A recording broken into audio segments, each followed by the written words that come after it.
Good evening, everyone. I'd like to call the East Cocalico Township Board of Supervisors meeting to order for Thursday, November 17th. Please join me in the pledge. Pledge allegiance to the flag of the United States of America and to the republic for which it stands, one nation, under God, indivisible, with liberty and justice for all. A couple of quick notes. The meeting was duly advertised in the Lancaster newspaper on December 1st of 2021. Also, for any phones or electronic devices, as always, please double check just to make sure that they're on vibrate or they're off so they don't ring during the meeting. Tonight we have a very special event. We have Justin presenting a Positive Impact After School Program Award, and I grant the floor over to you. Awesome, thank you. We'll head up front. Come on in.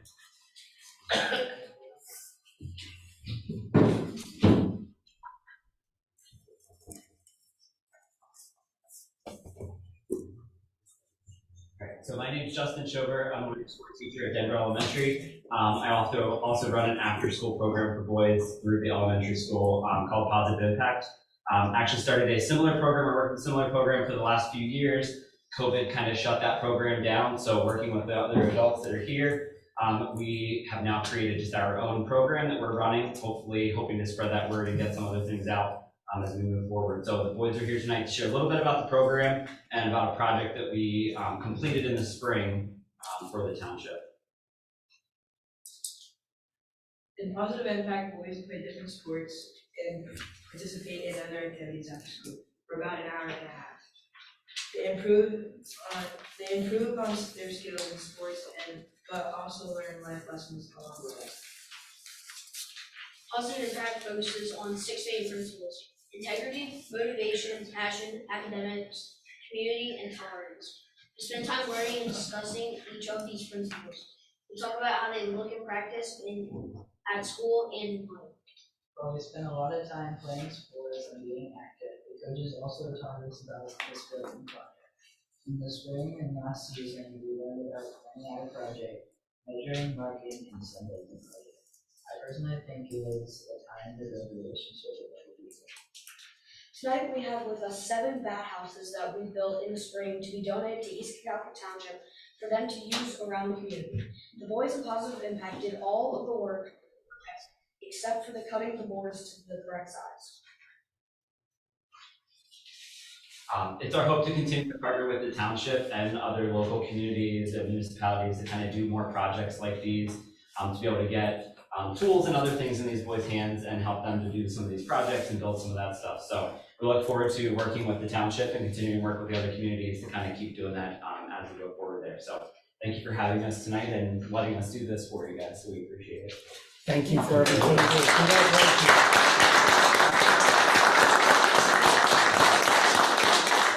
We want to grab a picture quick. Yeah, do you want me to stand up in the back? Chief.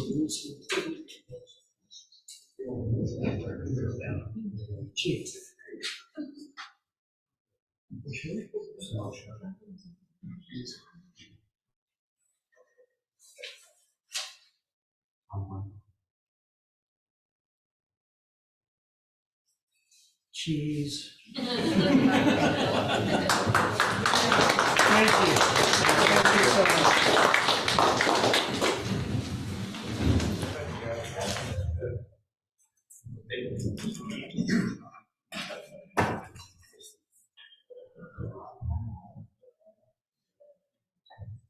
Okay, the other presentation we have now is the Adamstown Area Library. Carolyn's here.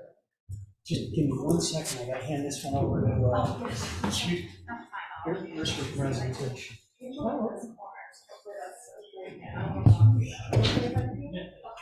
Wherever you're most comfortable.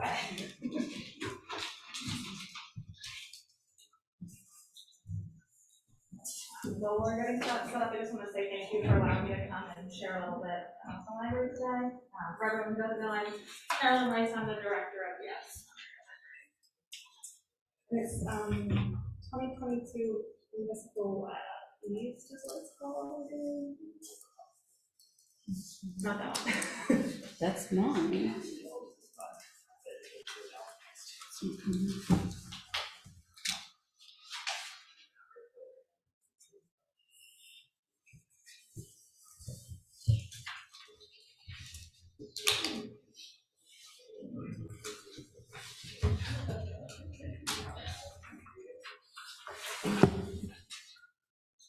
there's a problem.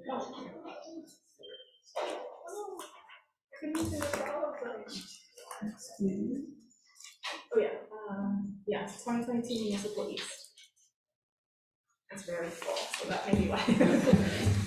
Okay, perfect, thank you so much. Okay. So, the library is our community, and so I just have a couple pictures of our community here. So I have some of our children at a summer reading event, and then I also have some of our adults enjoying the fireplace in our reading area. So the Youngstown Area Library is a nonprofit library who serves over 31,000 people. Sorry. You're good. Okay, Don't worry about it. Which includes East Cocalico Township residents. We've been serving this community for the past 77 years.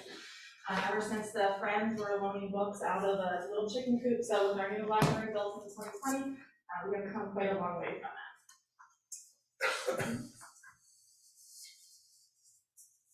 Thank you.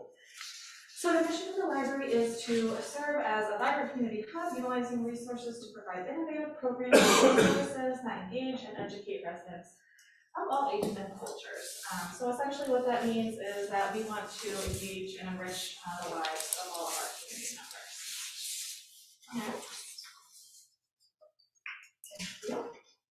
So 3,568 residents of East Cocalico currently have an active library card, meaning that they've used it in the past 3 years. Those residents have borrowed over 51,500 items so far from the library through October of this year. That circulation rate per capita is 4.9.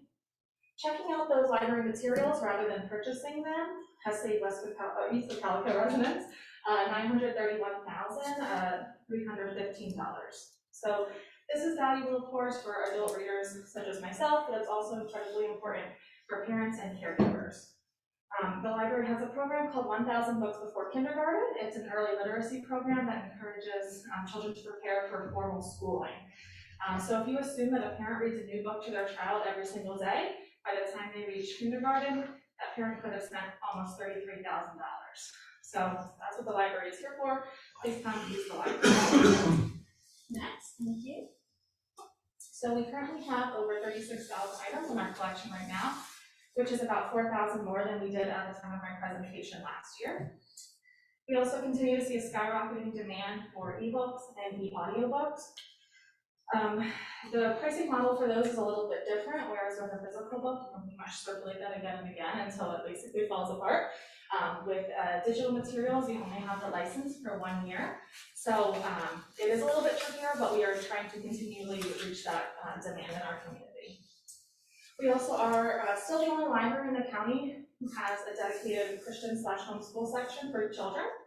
Our inspirational section for adults is our second most popular collection in the library. And next year, we're going to move all of our inspirational DVDs into that same shelf location.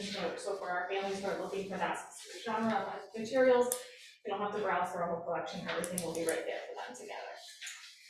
And then for a small staff of only 10 people, having 3 master's degree librarians is pretty impressive. As you all know, the staff really is the heart of the library. Reference services, readers advisory, technology assistance, all of those things are in very high demand, and our staff is working incredibly hard to provide the best possible service. Thanks, thank you. So through the end of October, we had 424 programs with over 13,000 participants. We had 1,451 children and teens participate in the summer reading program, which is remarkable. That is the most that we have ever had. The Go Lancaster program is the collaboration with WellScan Health, where we encourage children to get out to their local parks. And we had over 450 people participate in that. We continue to support Relay Community Services and their Young at Hearts program for seniors, cleaned at the library twice every month. And then we also continue to sponsor the Cocalico Cares Community Scavenger Hunt, and that saw almost 100% an increase in participation over the previous year. Thank you. This is a reminder that libraries are much more than just books. You can see just a sampling of items that we have available for free at the library. In your packets, you should have a list of our museum passes, which allow 4 people to attend a museum for totally free from the library with that pass. We have also added 2 new collections. The first is our dress-up costumes. So I'm going to pass this around for you as a police officer on the day. All about fashion. You don't get to say that. Yeah, if you want to wear the hat, you can. But yeah, so there's a costume there, there's a book, and then there's a puzzle working. I know. Imagine And we also have our lawn games, which you should have in your package as well, as the little lawn games. Those circulated about 50 times over the summer. And then we did have a request for giant Dutch Blitz. So that is next on the list. We gotta find that and purchase that. Go to the next slide. Thank you. And then this is just a little bit about our finances. So 53% of the library's budget is generated by the library. This includes our big events like the golf tournament, and also includes our book sales. And the Friends do an amazing job of putting together the book sales every single week in our community room. This past Tuesday was the last week through the end of the year, but then they will be back in 2023, continuing on. We also get a significant amount of our funding from the passport and other services that we provide, and that's about $40,000. Yeah. This is an idea of what our funding is compared to national averages at the county, state, and federal government level. So you can see that in most states, libraries are county funded. We were lucky to have received an increase in our state funding this year, but it's still about 12% lower than what it had been in 2008, 2009. I do at this time want to thank the Township Supervisors for their generous support and their donation of $2.37 per capita. You may have recently seen some other local libraries requesting an increase of 20% from their local municipalities. I would like to request an increase in 10% for your donation for 2023, which would make the per capita donation $2.90. That would help to offset our staffing and operating costs. The next slide. This is just a little bit about what we have coming up. So obviously you know that tomorrow is the extra gift.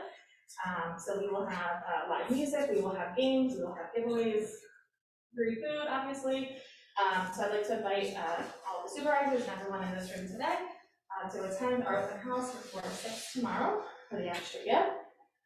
We also are continuing to expand our collections. So right now we have sensory bags for youth, and we would like to also have some of those available for teens and adults who have sensory sensitivities. We will receive several requests from our community for those. And then the last thing here, sorry, just up one a little bit. Thank you. No, that's fine. We also are going to start developing our maker lab. So we are going to start with kind of crafty related items like a silhouette, because this is a very craft oriented community. And then we're going to continue adding some STEM things to keep developing that. Now you make that, thank you. But that's everything that I had today. So, you know, obviously we're busy as always, but please let me know if you have any questions. Carolyn, quick question. If I remember correctly, the data from the past was East Cocalico residents represent the largest share of users of the library, right? That is correct. Okay. Yeah. Yeah, and then that's probably still the case percentage-wise. Yes. Well, I mean, like, I think as far as percentage, I think the Allentown Borough, because they're within lot listens, I think their percentage is bigger, but you have obviously more people. Right, the number of people who utilize it, Yes. I should say it that way, Oh, excuse yes, me. The absolutely. number of people who utilize the services at the library at Adamstown, the largest number actually is from East Is Cocalico. from East Cocalico, that is Yep, correct. okay. Yes. Yep. And I think that was the case from what I remember It for has- a number of It has years. been, yes, it has been for a while. And so we appreciate you guys coming out to the library. Any other questions? No. Thank you so much for the presentation, Thank you so much for allowing me to come out. and we'll consider the request. Thank you. Thank you, I appreciate your consideration. Thank you.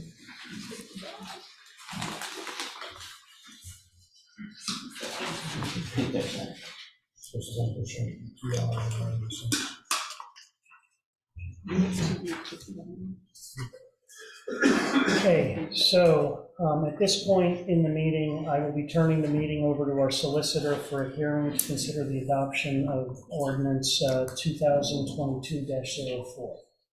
Thank you, Mr. Chairman, members of the board, ladies and gentlemen. This is a legislative hearing that the board is required to conduct in order to consider adopting an amendment to the zoning ordinance, which has as its purpose adjusting the radii around wells in the wellhead protection overlay zone. In the presentation, we'll explain what the purpose of that is and how we get to having this proposal before the board this evening. But I just wanted to explain briefly the process for you. The ordinance has been advertised as required in the Pennsylvania Municipalities Planning Code. As I said, the board is required to hold this hearing. The ordinance has been prepared by staff together with input from the municipal authority. And our Director of Development, Sharon Young, will present what it is that the board is considering. At an appropriate time in the hearing, we will invite comment from the public. If you wish to make comment, that comment is not unlike public comment in the usual case, but it is focused on commenting on what you think the board ought to do in considering this ordinance. So, Sharon, you have some exhibits marked. If you would. I don't have that marked, but I have them read marked.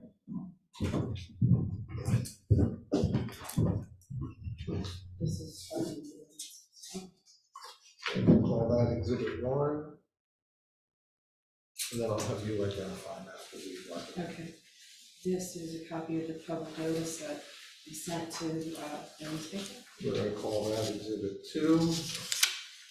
These two documents are copies of the actual notices that were in the paper on October 26th and November 2nd. And I'm going to mark those separately as exhibits 3 and 4. And then finally, this is the proof of publication from the Secretary Review. Okay. So,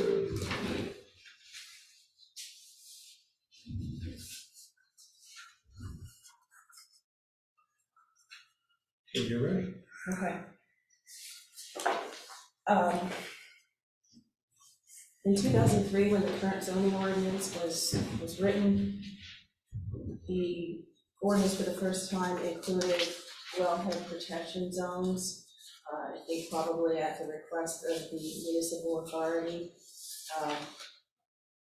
There are 14 wells in the township currently. Basically, the wellhead protection zone is it's a circle around the well with varying radii, and that's based on information recommended from hydrogeology studies. Earlier in the year, or maybe the end of 2021, the authority had 2 studies done to revisit whether the wellhead protection zones were still the appropriate dimensions. And as a result, 8 of the wells had their radii revised in terms of the authority's regulations. So, needless to say, it makes sense for the township to amend the zoning ordinance so that the dimensions of those 8 wells match what the authority adopted in February 2022. All but one of the wells had a reduced radius. One increased slightly.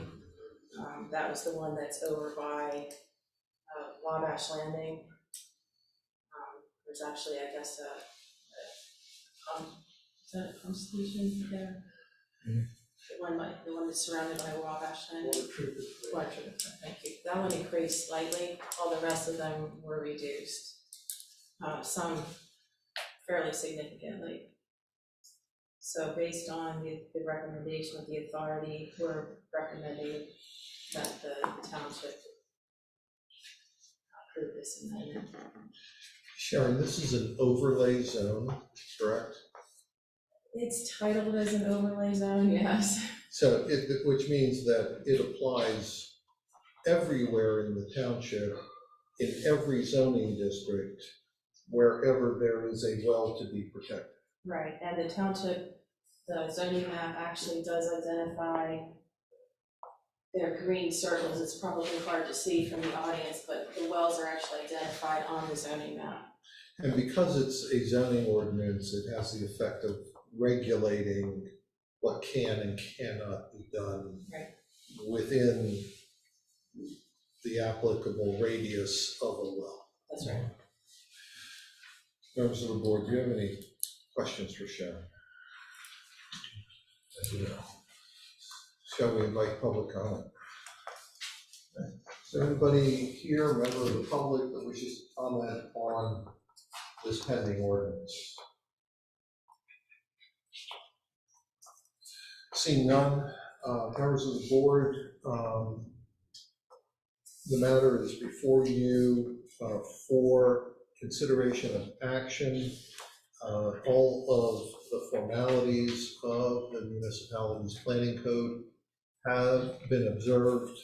We have the proofs of publication of the public notice, and you may act on this this evening, or you may refer action on it to a public meeting in the next 60 days under the terms of the ordinance.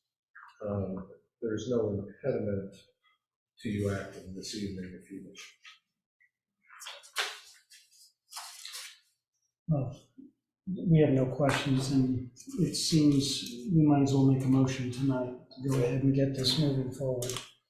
So I will go ahead and make a motion to adopt ordinance 2022-04, amending chapter 220, article 2, section 27D2 by adjusting the radii of the wellhead protection overlay zone to reflect changes adopted by the East Cocalico Township Authority. I'll second that. Okay, so we have a motion and a second. Any questions at all? Okay, seeing none, we have a motion and a second. All in favor? Aye. Aye. Opposed, none. Motion carries.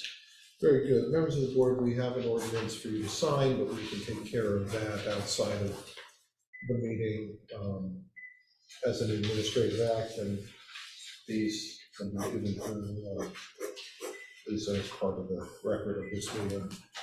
And with that, members of the board, the hearing is concluded. We can return to the regular meeting of the supervisors. Thank you. Thank you, Mr. Green. Okay, on the agenda, number 5, announcement of executive sessions held. So we did have an executive session on November 8th from 8 until approximately 9:15. That was for personnel matters. We announced this during the budget workshop meeting, but I will go ahead and do that today also, just for clarity on the record. So the budget workshop meeting was held on November 10th. During the budget meeting, we did have 3 executive session breakouts that we had during that meeting. Those were all related to personnel. On November 11th, this is not an executive session, this is for informational purposes. For the record, the Board of Supervisors did meet together along with our financial administrator from 1 till 2 o'clock. We were meeting with the insurance, with an insurance broker that was presenting to us, it was McGowan Governmental Underwriters. They were presenting to us a proposal on our insurance policies. The meeting was for informational purposes only. There was no deliberation whatsoever, and there were no decisions whatsoever. On the 11th, we also met from 2 to 3:20 in the afternoon, and that one was personnel specifically. That was an interview for a potential township manager. On the 16th, we had an executive session from 1 until 2:15, and that involved personnel, police personnel, and discussions about the township manager search.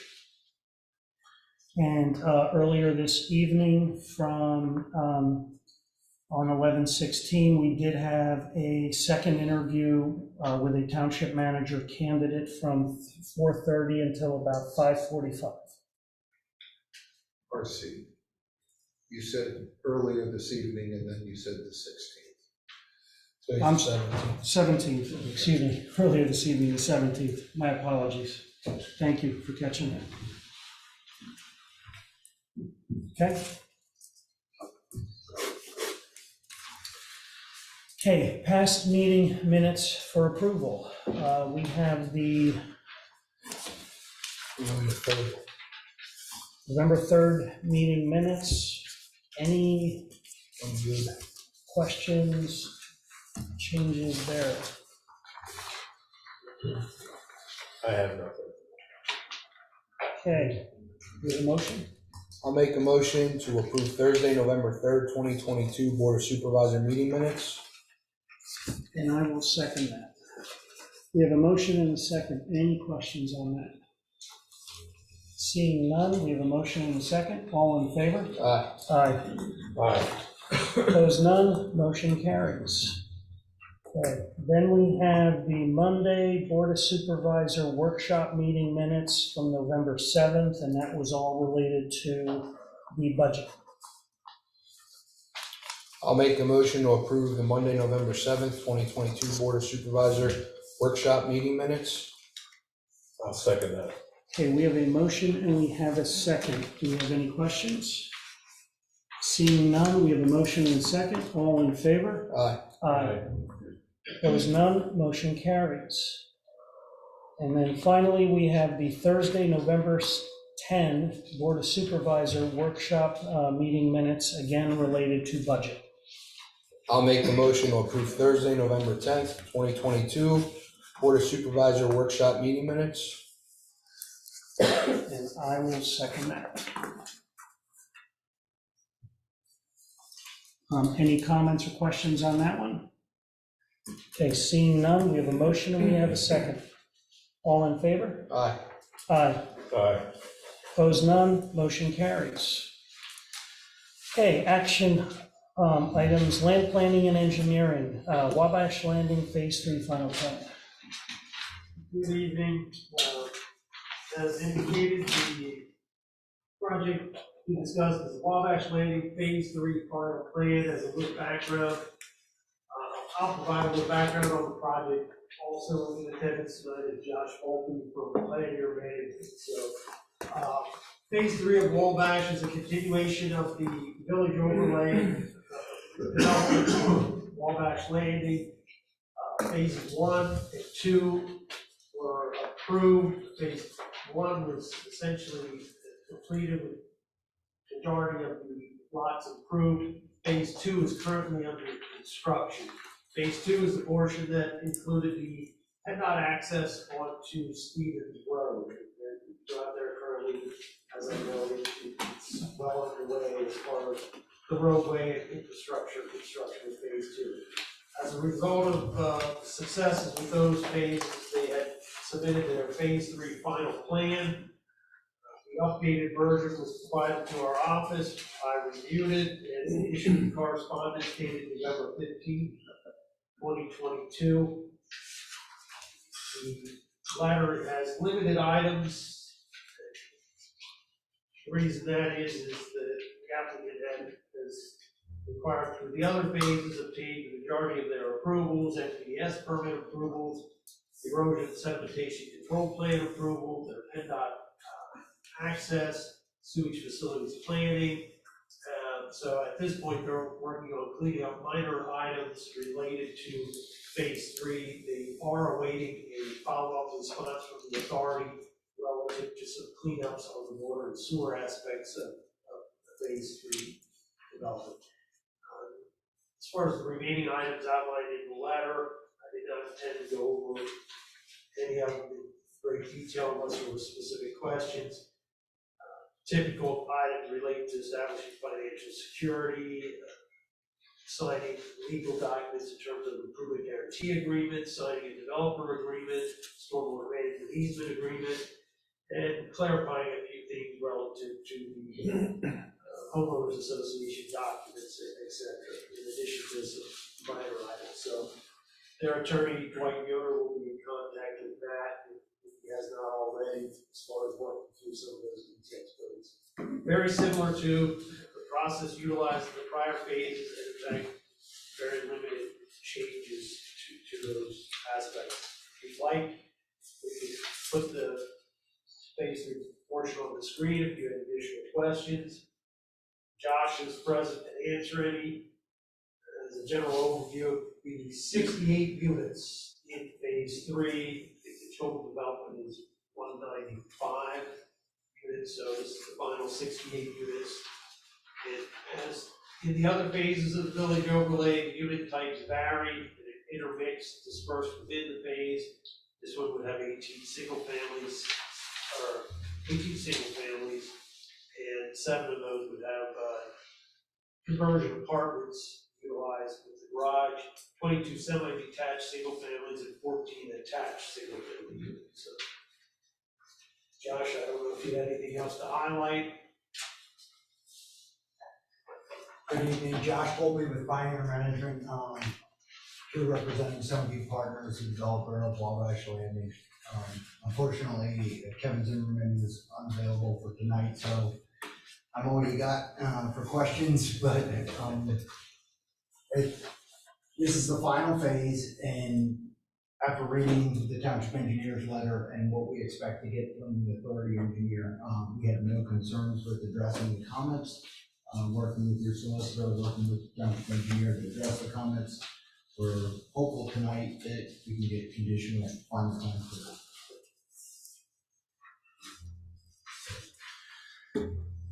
Any questions? Gentlemen, Renzo?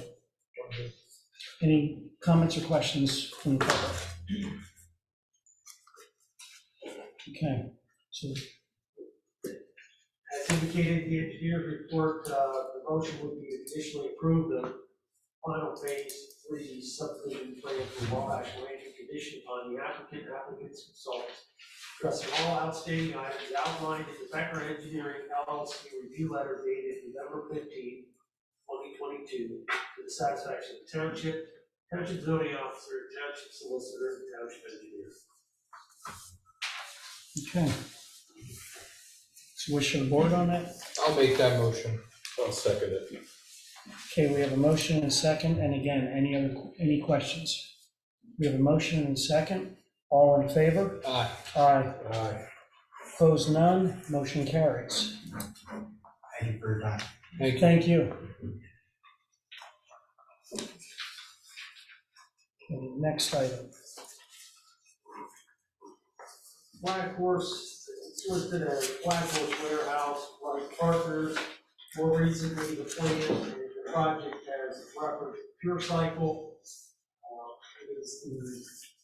It has been discussed at the prior meetings, planning commission meetings, etc. The most recent, I'll provide a little update on where we're at, and there's representatives from the applicant side, Bill Roundtree and Lynn Eversole, here to present some information and outline some questions or highlight some possible things for consideration by the board. As far as where the project stands, the plan was submitted as a preliminary final plan. Review was conducted. In conjunction with that submission, the applicant had initiated previously contact with PennDOT to try to advance the transportation aspects of the project. The first step in that is the transportation impact assessment or transportation impact study and trying to get that approved through PennDOT. Unfortunately, PennDOT has required additional information, pushback on certain aspects of the information provided, and there still remains some issues outstanding, and possibly get into some of those in a little more detail. As far as our office, we had completed a draft review, sat down with Bill and their team last week to review our draft comments. Those comments have subsequently been formalized and a letter was issued earlier today. Also, as part of the discussion last week was the transportation issues. So John Schick, transportation consultant, was in attendance, and so was the applicant's representative from GPD to discuss how to respond and address outstanding comments and issues from PennDOT. Unfortunately, John Schick could not be here tonight because of conflicts with other meetings. So during the discussions last week, the applicant highlighted some critical timing concerns on their part and asked if there's any way they could approach the board to discuss possible options for proceeding as far as expediting aspects of the project. So since we are not the gatekeepers of items for you, we simply said they have the opportunity to present their case in front of you, outline their concerns, their challenges, their issues, and we can have a discussion regarding those. Essentially, they're looking to start aspects of the project which are will be very unique and hasn't been done as far as an example that we could outline for you previously. So with that said, maybe I'll turn it over to you to outline certain aspects of it, and I can gladly chime in. And if we need to, get into the nuts and bolts of the PennDOT aspects, but the project, as it was originally contemplated, previously conceptually planned, and depicted on the screen in front of you and the plans we received, would involve cooperation from other parties, and other sign-offs to complete it as shown. Some of those have been initiated in a certain manner, but nothing finalized. So there'll be other additional complexities with that. So thank you, Bill Roundtree with Ryan Eversole. Can be long, so okay if I remain seated. Yeah, that's fine. However you're comfortable. So thank you, Brent. Did a great job of summarizing where we are. I'll fill in some of the details. So our primary issue, and therefore our primary goal, is we have a contractual obligation with our tenant to begin significant earthwork, is the way it's written in the lease, to show that we're progressing in construction.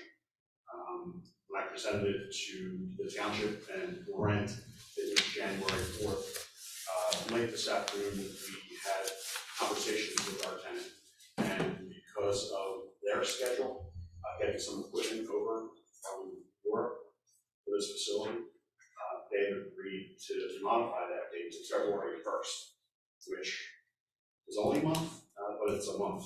It's a very important month, I think, to try to get this done. So I'll take a step back. The project has a lot of complexities.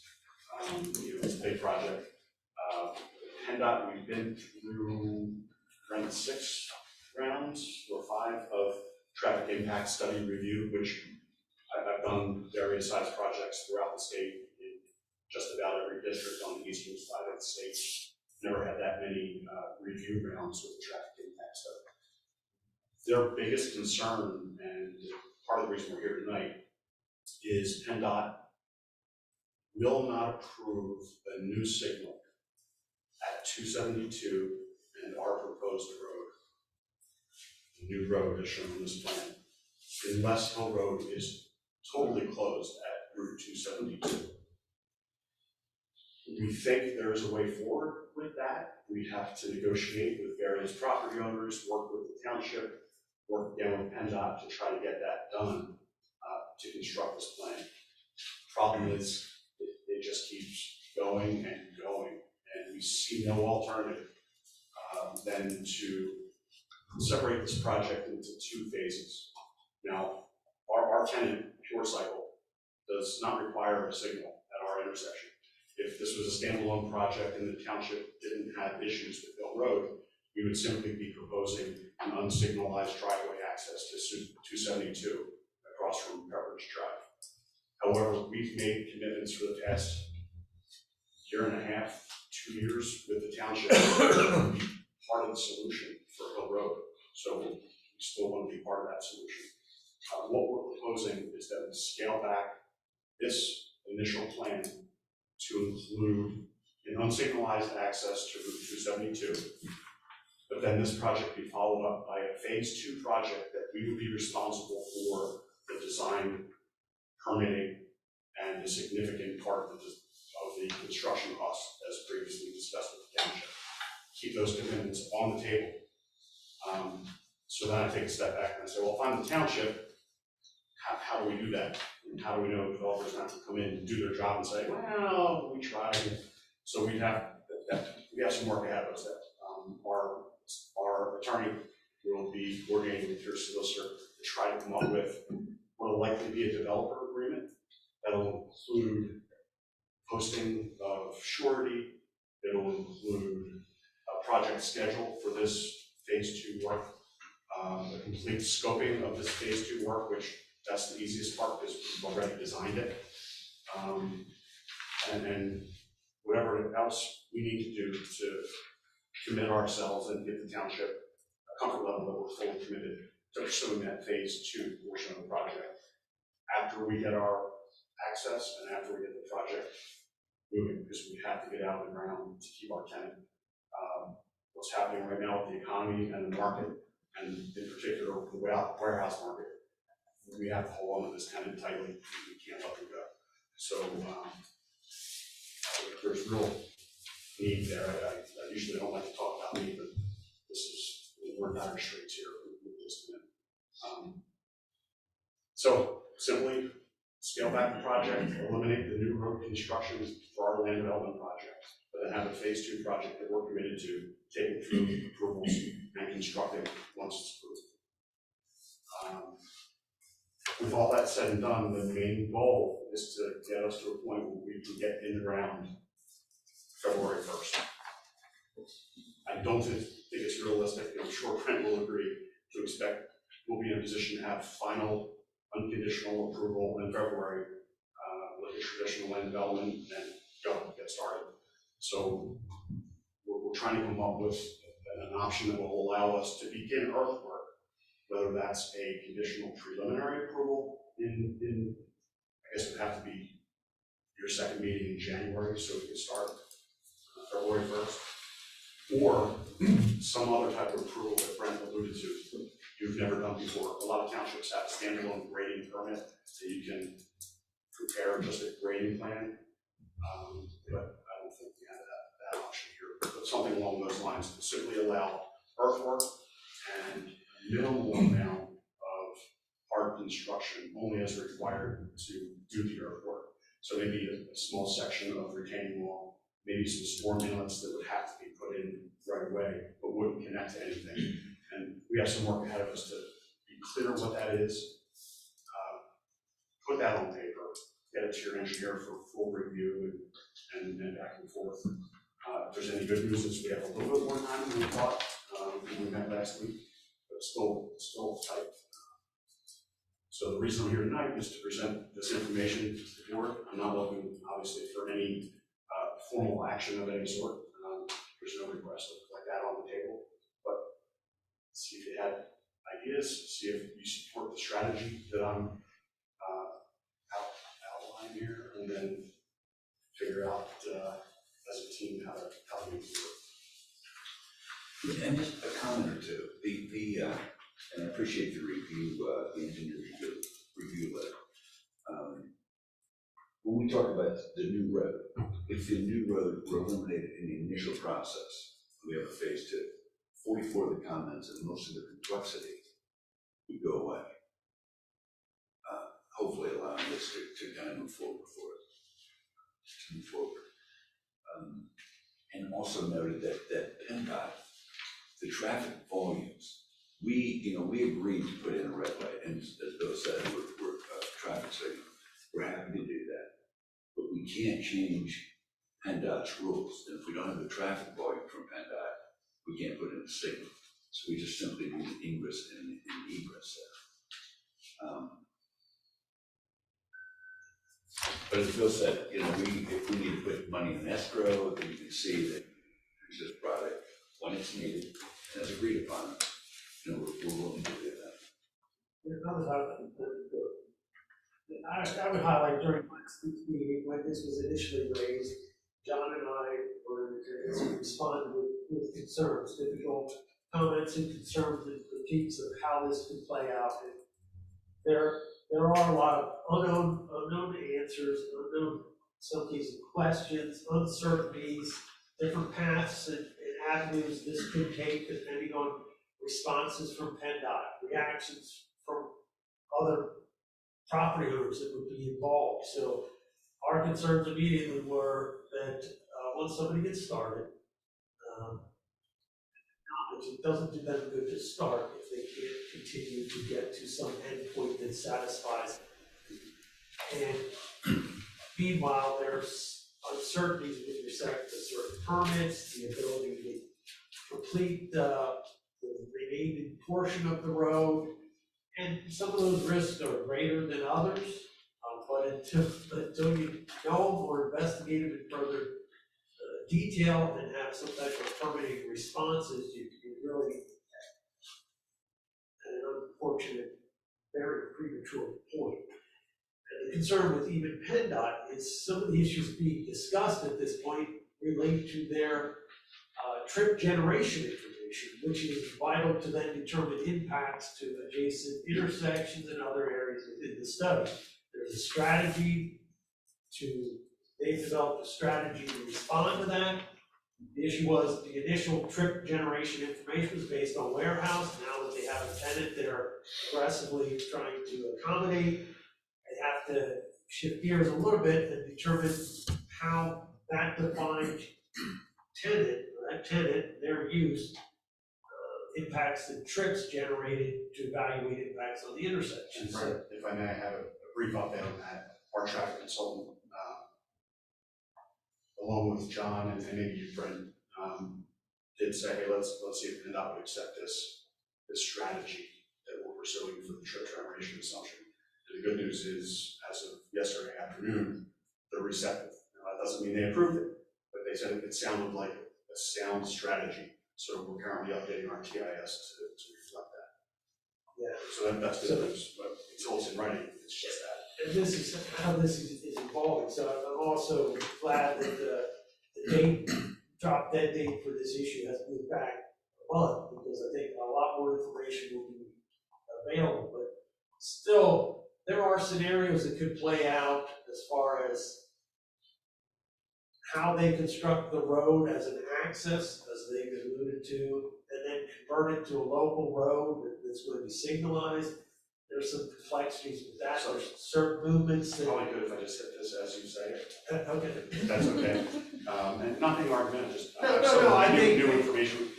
This is how fast Yeah. this is evolving. They're working as aggressive as they can every time an issue is identified. So we understand that's a concern. Hey, we don't want you to build a minimum thickness, minimum width driveway.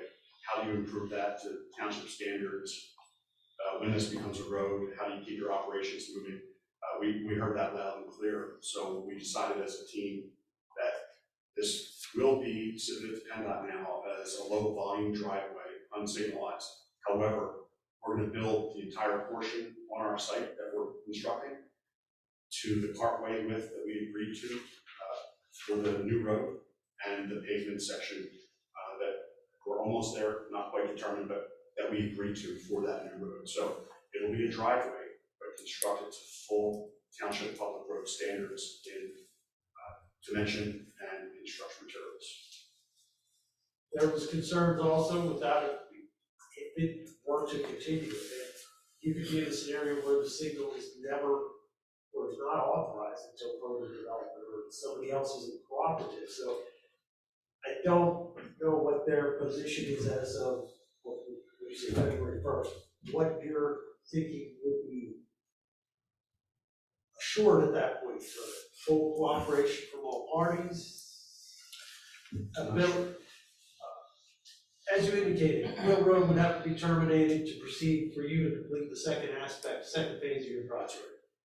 In order for Hill Road to be terminated, the signal will be installed, the remaining portion of the road, all the parties that you're about to approach would have to be in concurrence. That's right. And if that doesn't occur,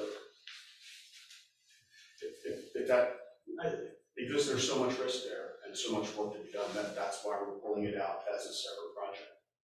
If we can't get the cooperation that we need to build that road, we wouldn't have gotten that cooperation, whether it's part of our current project or a future phase 2 project. We'll continue to battle as we have over the past year and a half. But we feel pretty confident we can get that. So But not confident enough the timing is the real issue. I think it should be noted, and first thing I want to note is we're all working for the same cause here. You know, we're all kind of like on the same team trying to make something work here, and I think we need to look at it that way. So any proposal or counter proposal is a means to get to the end. If that absolutely doesn't happen, it doesn't happen, and we walk away. But I want everybody to understand we're doing this together.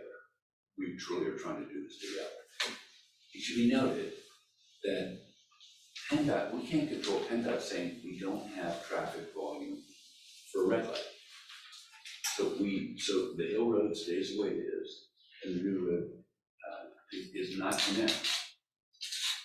We just simply have an ingress and egress, but it should be noted that even though that PennDOT saying that doesn't need to be done, we're still saying we will grant the township's wish, and when that is deemed that we have the traffic volume, we're going to do it. And that's all we can really do. And to that point, I think everyone, including PennDOT, agrees that we meet the warrants for that signal. And closing off the road will only increase that traffic number. So I don't think we have an issue with meeting warrants. The issue is the time it's taking to get this approved, and all the negotiation needs to occur to get it approved. So there's time. let me ask you a question here. Let's take a step back, refresh my memory. The realignment of Hill Road, from my understanding and my recollection, the realignment of Hill Road was one of the things that we as a municipality asked the developer to consider in this project, because we all know the liability impacts with Hill Road the way it sits now. you know, the history actually began with other developers where the concept was discussed. Wherever. Transportation, the capital improvement plan identified Hill Road and to be signalized as a future project, Pepperidge realigned. Okay, then sorry, there Brett. was an alternative developed with the developer of prior project to realign and work, mutually through. Okay, so but let me ask it a different way. Okay, regardless of what plan it was involved in, the catalyst on any of these plans, this one, the prior, whatever it was, the catalyst was the municipality in looking for assistance in terms of how to minimize the liability impact on Hill Road.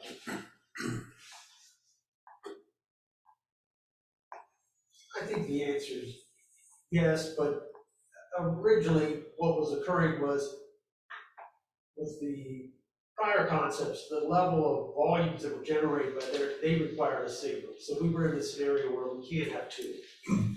PennDOT would not have one there, and that's where the concept, we gotta work together, which one makes more sense? And at that point, it was realigning. They picked up the ball and said, I think the signal gives them value for their project. Townships that collected funds from the transportation impact fee needs to solve the left turns out of Hill Road eventually and utilize funds. So is there a way to work cooperatively? And that's where so the Right, there's goal no- on everybody's part is to improve the safety here, provide a viable point of access that serves this developer and other uses in the area, and solves the township's capital improvement project. Right, so there's no, that's what I'm asking for and remembering the history here. So there's no doubt there's a benefit to both sides. Oh, absolutely. That's what I'm saying. Absolutely. And without a doubt, there's a benefit to that poor resident or someone who ends up pulling out of Hill Road to turn left one of these days and gets T-boned, because in my opinion, it's just a matter of time before it happens. Okay, so the reason I'm asking that is,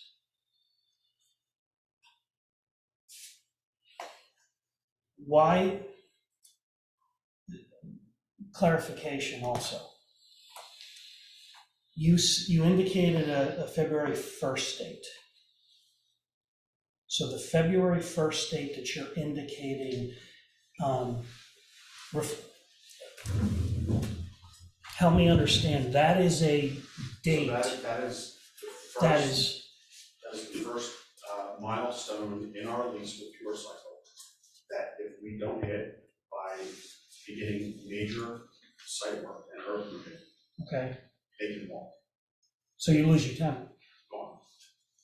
And they've indicated, if we don't hit their deadlines, their option is an existing warehouse. And unfortunately, those have become just more available recently because of the economy.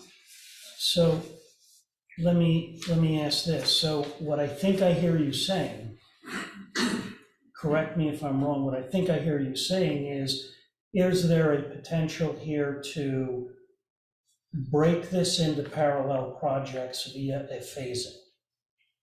So what you're saying, I'm looking at the drawing here, is Hill Road remains as is for now.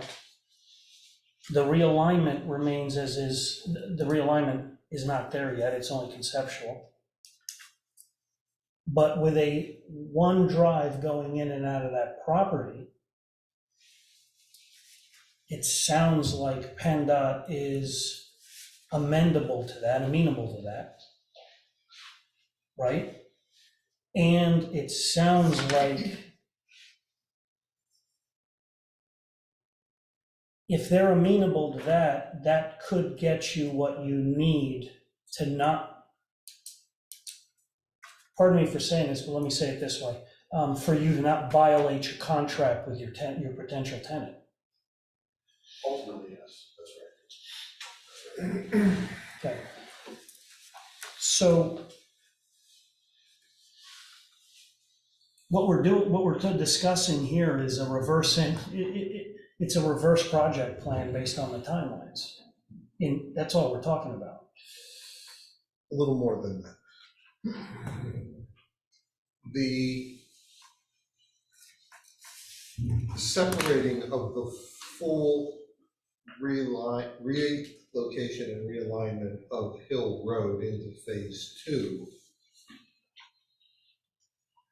is part of the applicant's strategy to get to a work start on the site by February 1, but it may not get them all the way there. Mm-hmm. So typically, we would see no work done on a site for various reasons. Sometimes it's money, sometimes it's unwillingness to take risk, sometimes it's, whatever reason. All of the permits haven't come together until a final plan approval. One of the reasons that I haven't mentioned is that we much more typically these days see a combined preliminary final plan process rather than a separate preliminary plan and from the final plan. So all of those things come together, but the combined preliminary and final plan process doesn't give the developer, the applicant, any rights or permits to start work until the final plan is approved. Understood. If we separate the preliminary plan from the final plan, the MPC does allow for the work that they are hoping to do, perhaps with some exceptions, but generally speaking, the work that they're proposing to do on a preliminary plan approval. So it was said, and I don't know that any of us focused on it yet, that they might, in addition to separating the realignment and reconstruction of Hill Road into phase 2, they might also separate their plan process into a preliminary plan and a final plan.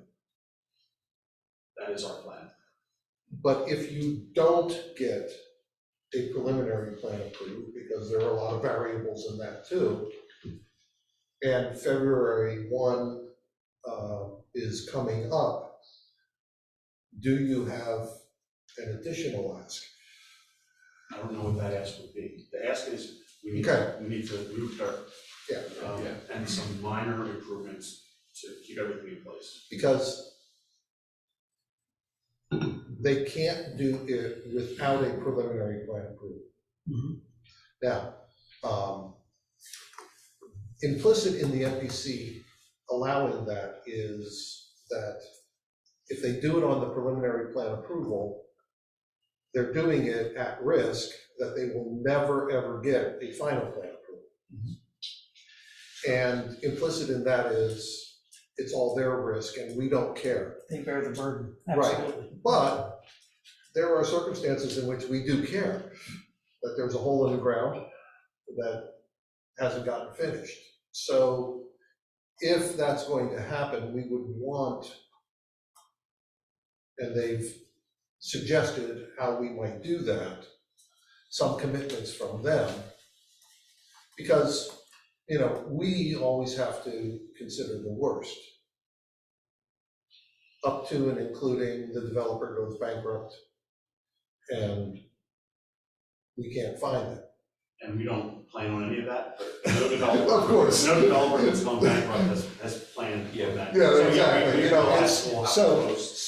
So in a developer's agreement, we do our best to account for that. And that was helpful, said I was gonna kind of go with that where you went, like, ultimately the risk is on Carl and I. We didn't get here without counting our marbles, and we look at that risk, and we're not gonna, I don't wanna say this, we know what risks are. And we deem that what we have here, it's our risk if something happens, this thing totally gets cut off. We get the initial plan approved, then something happens, it's totally cut off. We don't view the odds of that as happening, but we all live in a world where there's a lot of things we don't plan on. But if it were a worst case scenario, we're okay. We're okay. We're not that high stakes gambler. So for lack of a better term. So the approach I would suggest is we look at this initial grading that we want to accomplish and determine what's the worst possible moment we could leave and take all of our equipment with us and disappear to some island somewhere. And what would it take for a third party to come in and fix that and most appropriate surety to cover that. But I thought I heard you say earlier, you would of course have no problem with escrowing financial consideration that we would probably deem appropriate for that type of situation. That's right. If the worst case happened, That's absolutely. those monies would be set aside. And that would all be part of whatever developers agreement. Agreement we And, pull and, together. and a lot of that, with the hole in the site, is we just pushed everything down, the hotel, obviously, and everything. With Brubaker excavating, and we certainly know it's cost to the whole stuff again. So that's a very good one. But the tone of what I'm hearing from you, correct me if I'm wrong, is you're very amenable, you're very willing to put in place those financial considerations Yeah. and to document them clearly in terms of a creative phase 1, phase 2, let's call it phase 1, phase 2 type project. That's correct. And I thought I heard you say including deadlines That's right. for achieving Because that. again, I put myself in your shoes. I am a little bit, I serve on the planning commission in my township in Tredyffrin, and in Tredyffrin, the planning commission grants land development approval, so we deal with this. I try to put myself in your shoes and say, what would my concerns be? One would be, what happens if they want financial security? What happens if they get their project done, they're happy with Pure Cycle, everything's going great, and 2 years later, somebody says, hey, weren't they supposed to design a road? So some sort of time commitment. Now, of course, we can only commit to our part of that equation, our engineer turning things around once comments are received, that sort of thing. There's no way we can commit to PennDOT timelines or any additional. Yeah. But come up with some way to guarantee action there. And of course, whatever security or surety is needed for that. Yeah, we're gonna wind up doing some of the new road as part of our driveway through this project now. The total construction cost for new road and the signals is somewhere in the 1.6, 1.7 range. Township, I think, is only ultimately going to be responsible for 400 and some thousand of that. So we're on the 1.3. That's what we're talking about. And we committed to that. We want to maintain that commitment. That's why we're here to assure you we're on that commitment. Yeah, there's different ways to possibly get to the finish line. The typical approach, which we don't require much manipulation or modification or special, would be a complete preliminary plan for the entire thing. That's in the playbook, yeah. But that would mean the entire roadway would have to be designed and shown how it works. And the question would be, which permits would you think you would have would your NPDS permit by February 1st be for the entire project or just phase 1? I mean, we would, so we're currently into DEP and the Conservation District for the entire project that's shown on that screen, including the new road and the signalized intersection. We would amend our applications to that to eliminate new road, because just as new road introduces the majority of the complexity in what you and I are trying to solve from an engineering standpoint, it also introduces that complexity on the MPDS side. Let me put an asterisk on that. These are already in action.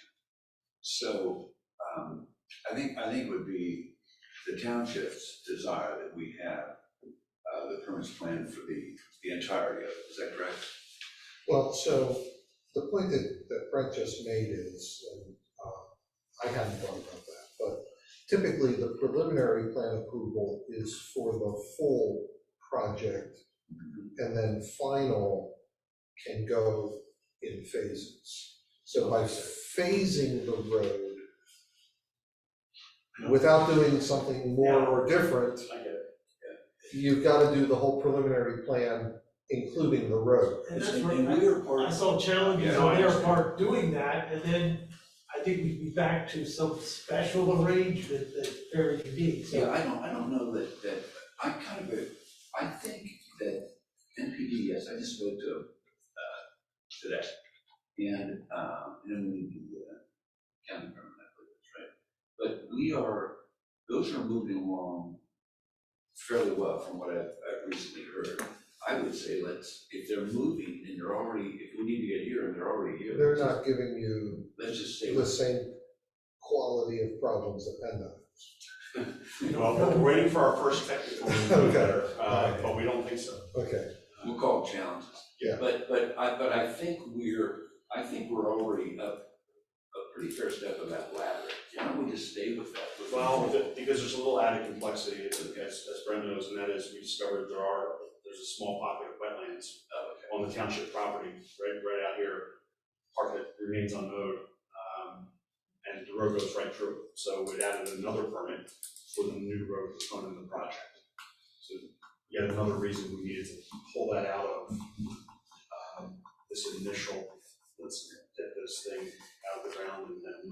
We're not gonna solve everything tonight. That's right. That's not the goal. So, my understanding of the goal is to hear what you think is a solution that can get you to your lease commitment date, and that you're looking for some encouragement to pursue that, understanding that it's only in the pursuit that we can comment or consider approvals. So if the model coming at, and again, I understand that this is more than what we knew yesterday. If the model is to do it as a preliminary plan and a final plan and see how far it gets you, I think we can recommend that that's an appropriate process. I think the goal is to introduce it, let you know this is gonna require additional discussion, there's gonna be facts that change day by day, and that I think you plan on being back here in a future meeting, possibly the next one, if we have more information on the transportation aspects. The only other thing I think we can touch on is when you said your access, you don't design it as a local road with a full signal at this time, it's a stepped approach. Phase one would be Only regarding the signal. I talked to Jared, and even though the low volume driveway would probably have to be different curb radius, we could do that with water. So we would build the road as we're proposing to build it on the portion on our property. The concern was, long-term, the hope, it would be resolved, the left turn out is resolved with signal, but you had mentioned an approach where you would restrict turning movements to ensure the permit would be issued. Yeah, So PennDOT requires that our driveway not have left turns out onto North Reading Road. Our tenant can live with that. how would you what were your initial approaches to restrict that, because you'd have the full wide? I don't know. It may be temporary features that have to. Correct. come back out. That's, yeah. And then the right turn lane would have to be constructed on the adjacent properties for each. We'll have to find that out, given this new configuration. Yes. Because that was when everything was connected. Right, so that would be part of it, either a phase two or part of phase one. So, yeah, there's, and it's very important, like they indicated, they are pursuing their NPDS permit, they can't move forward without that permit, regardless of what the township would say. So that permit is necessary, and the only technical comments they have in hand at this point are ours. They're still awaiting the authority comments, DEP. We have the turnpike approval. Yeah. That's something. And we have a blasting permit approval. I think what, How many things are checked off your list? 2 of the 30. I would like to have that action item listed. Yeah. I think what I heard you say is you probably want a opinion from us in terms of a sense of, we can't agree to anything. I guess. But it's. I don't expect a yes, but maybe it would be good. But if there's going to be a no, I guess now would be the time to hear, like, we don't see any way for this to happen. I can't speak on behalf of the board. I can give you my honest opinion here. This is something that's doable. Other municipalities have done it.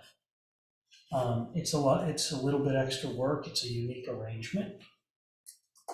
I have been saying for years and years that we as a municipality need to find some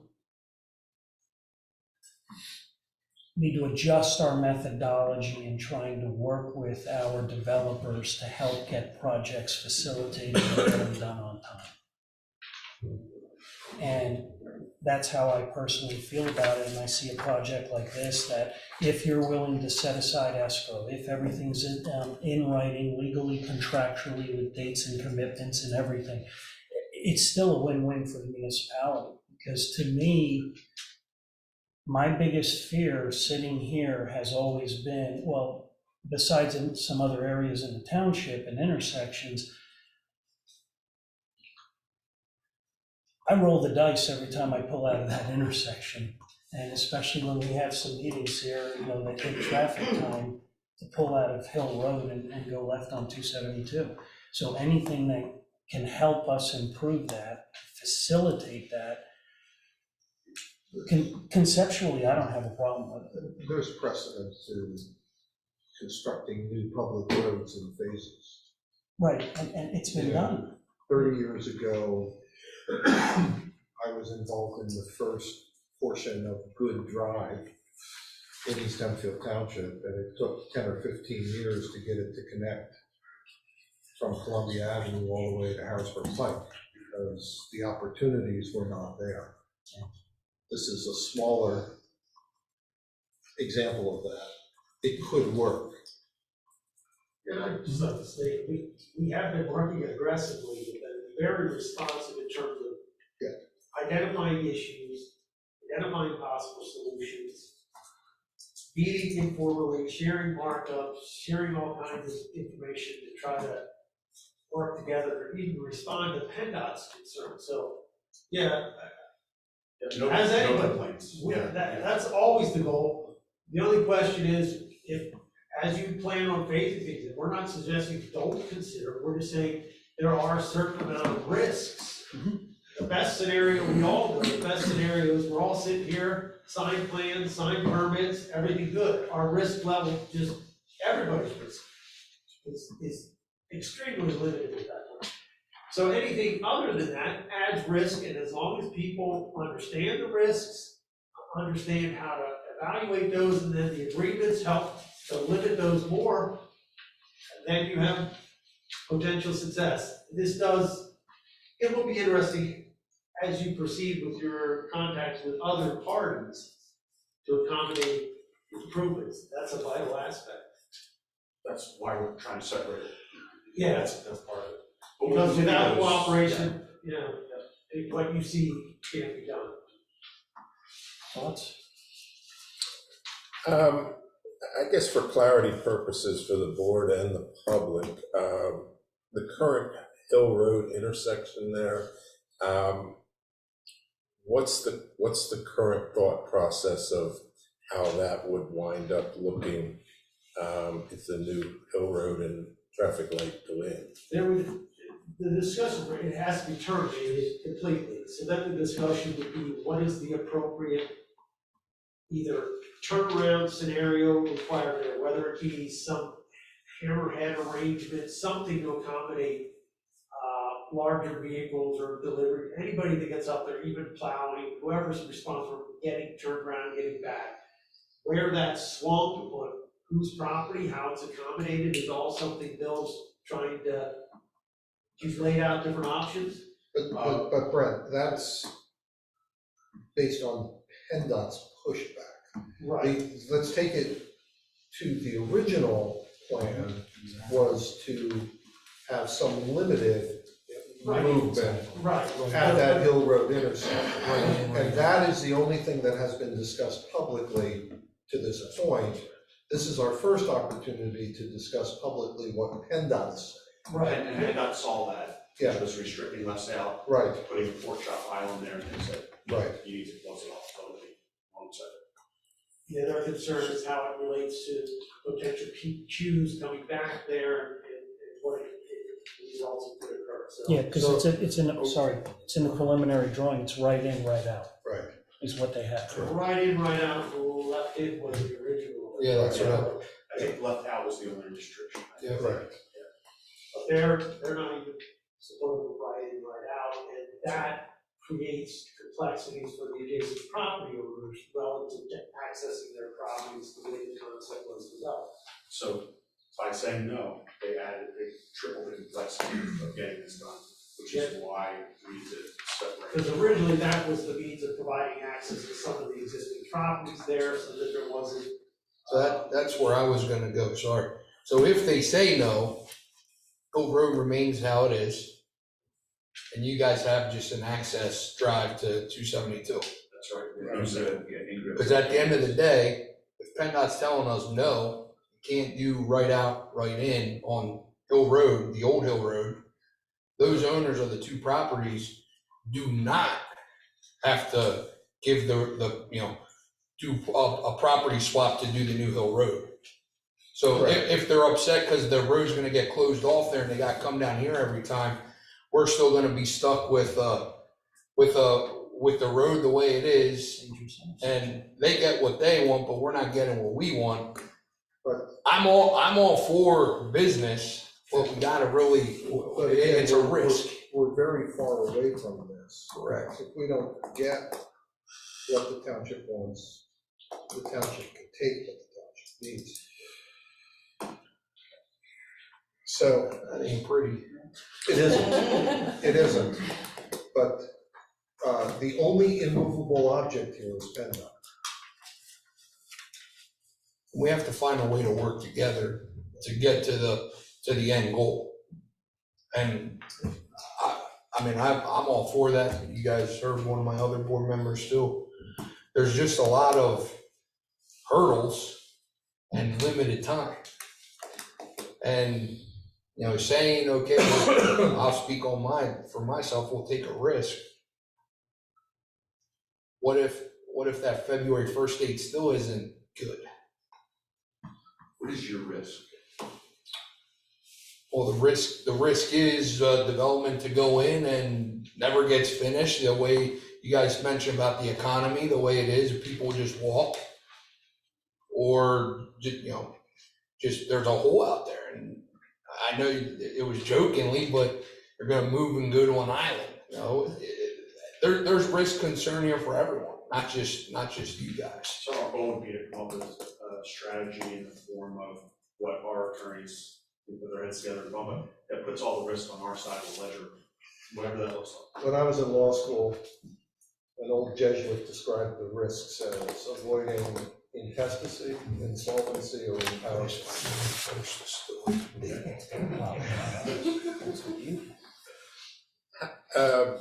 Has the thought been looked into just a right turn in only, that would increase traffic flow to the proposed new intersection to justify the light, or? PennDOT stance on a phone call with our consultant was all or nothing. Okay. All right. Close it if you want to signal. Probably because they truly understand the liability of that intersection, is what I would imagine. That's why they want that intersection closed. My opinion. Yes, sir, there's a question. And also just remember, if you close off Donnie Stover, if you close off Hill Road there, you're also gonna have to talk to Park Place, because you're gonna have to do something in their parking lot, because every Tom, Dick, and Harry's gonna come through their parking lot to get to Hill Road instead of going down to the red line and cutting in. So that's something else you have to keep in mind. When Hill Road 100% gets shut down, you need to talk to them about separating their parking lot or something that they can't, because all it takes is somebody wants to take a shortcut, go in there and hit some kid or something in the parking lot, and then, so make sure as you move forward with that process to keep that in your mind as well. That point was highlighted last week loud and clear that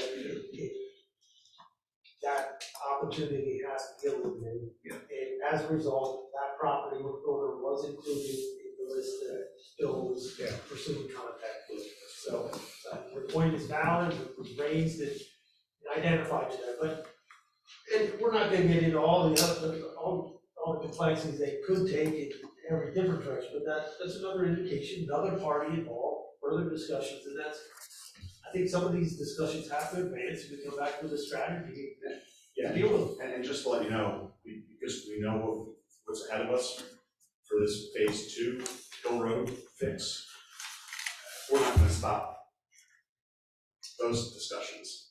We're just separating them. That So we're planning, meeting that with planning the is gonna continue. We're gonna meet with the residents, it's just not gonna be submitted, until we get, I don't wanna complicate the PennDOT permit, so it's not gonna be part of our PennDOT permit. Once we get it, we submit it. Our NPDS permit, we need to take it out of that. Once we get it, we submit it. Land development plans, same thing, that's why we're here tonight. And some of the issues identified in the letter include, the township is a party to this project with new road. New road requires a stormwater basin, new road requires an outlet from that basin. The current approach, which was the schematic, showed a discharge pipe crossing under new road and then daylighting adjacent to the road, and it's been identified that that's not viable, that's not, and there's other drainage concerns at that intersection. So new road design has modifications that are necessary in order that the township, when you get handed over after the end of this project, is something that's well thought out, easy to maintain, minimize the maintenance obligations, functions appropriate for all the vehicles that will be maneuvering it. Now we may be introducing other movements back up Hill Road. So that changes the configuration of that intersection. It used to be leaning towards directing everybody towards the township building and up towards Heather's.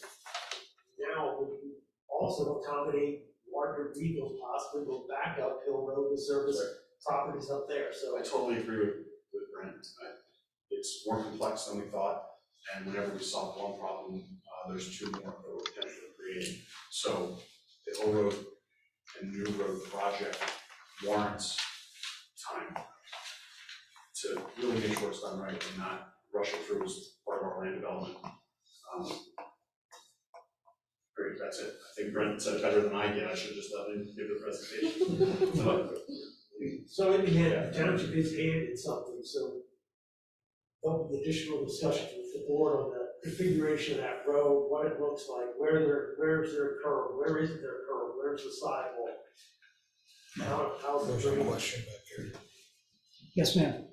Terry Maxwell. So the first date contractually that you need to be doing something is February 1st. What is your next benchmark date? The good news is that's the critical one. Once that begins, our construction schedule, even if land development takes a little longer than we thought to get to final, doesn't put any of those at risk. So It's really the start. potentially, if you get approval to start doing something February 1st, you can delay you could do minimal just to show them that you're doing, so if it ends up being a no, it's easier to pull out than if you don't do anything in February 1st and lose your. I think I understand what you're asking. Let me put it this way. We're not just looking to move some dirt to check a box. Once we get started, as Brent alluded to, of course, we're gonna wanna keep going, but we understand that there's gonna be a pause period. Right. My point is, after the February 1st, there is an opportunity, if PennDOT comes back and says, no, if things don't work out, you can stop.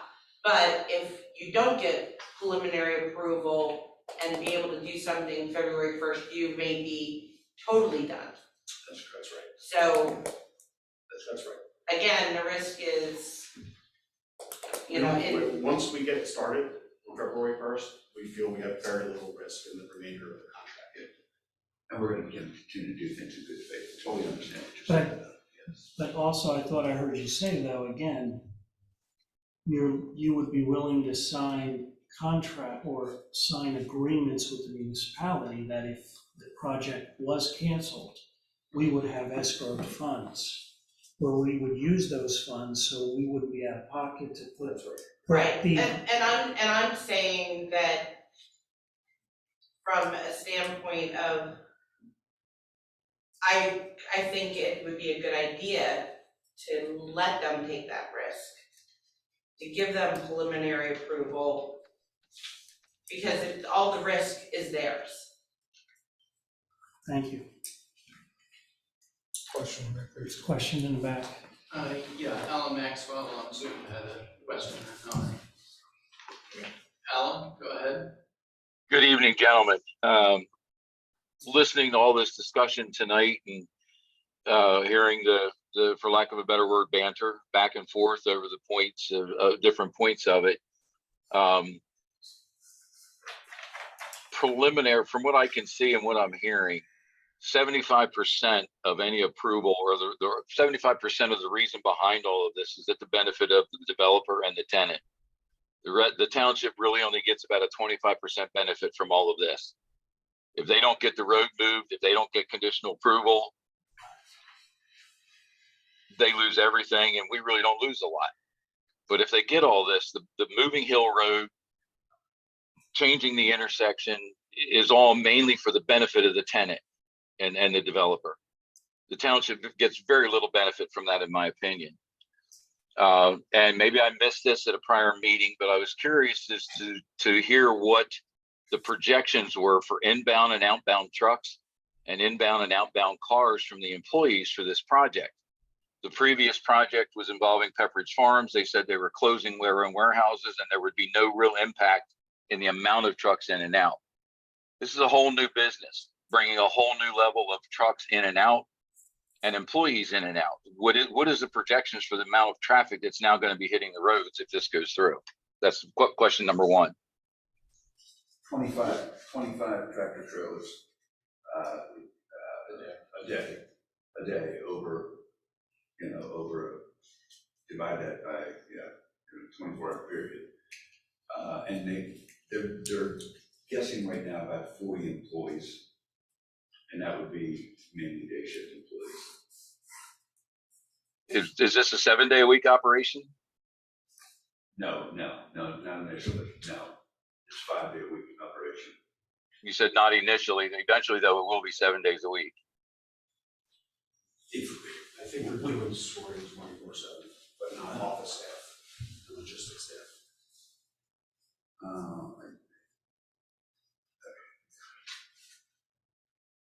So you're talking roughly 125 trucks a week coming in and out over and above what we currently have, correct? 25 a day, that would be 125 a week, that's correct. Okay, that's one thing I was curious about. That's a lot of trucks in an area like ours. That's a lot of additional trucks coming in and out, a lot of additional traffic. The other thing that I'm fearful of is if you get phase 2 approved and we put another light right there, we're starting to develop the same situation that you have down in Ephrata between 222 and Ephrata proper coming up past Walmart there. They put that inverted diamond in. It made a tremendous impact on the traffic coming on and off 222.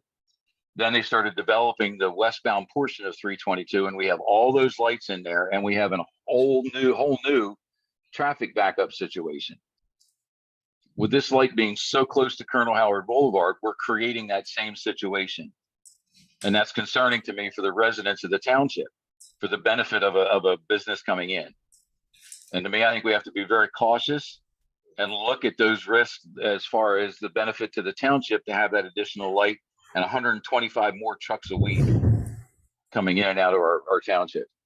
And just for informational purposes, part of this phase 2 project that we're talking, Hill Road closure, the construction of new road and signalization, what's not shown on the plan is it also includes some improvements at Colonel Howard, including lengthening of the left turn lane and some things like that down there. And isn't the TIS addressing the proximity of the lights? It is. So that's PennDOT addressing those with all of their calculations and all of their engineers. So that's addressed in the TIS. They also address those lights down in Ephrata and look at the situation that's down there. I think that's something we have to be cautious of, that we don't want our township to turn into that scenario. Okay. Jeff, anything? No, I think it behooves us to try and work with you gentlemen to get this thing underway. Residents have been talking about this project for quite some time, since the demolition happened and even prior to that. I think it's it's a redevelopment project that the board should be supporting.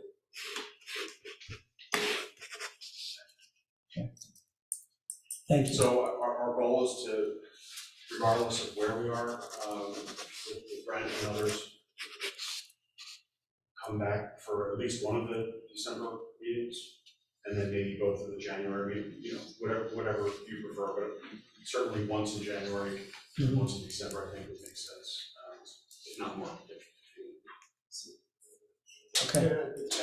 John will make himself available, we'll know more on the transportation side for PennDOT, you'll have more information on contacting with the joiners, so I think the goal's been accomplished, introduce this issue, and I think it's now to try to advance the cause on all fronts and see where we're at, and see what has been confirmed and what has to be dealt with through some other methods.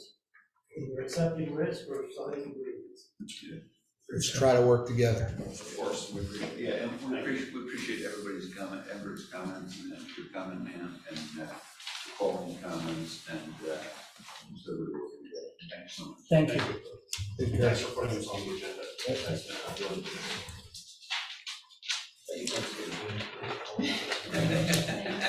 man. If we may,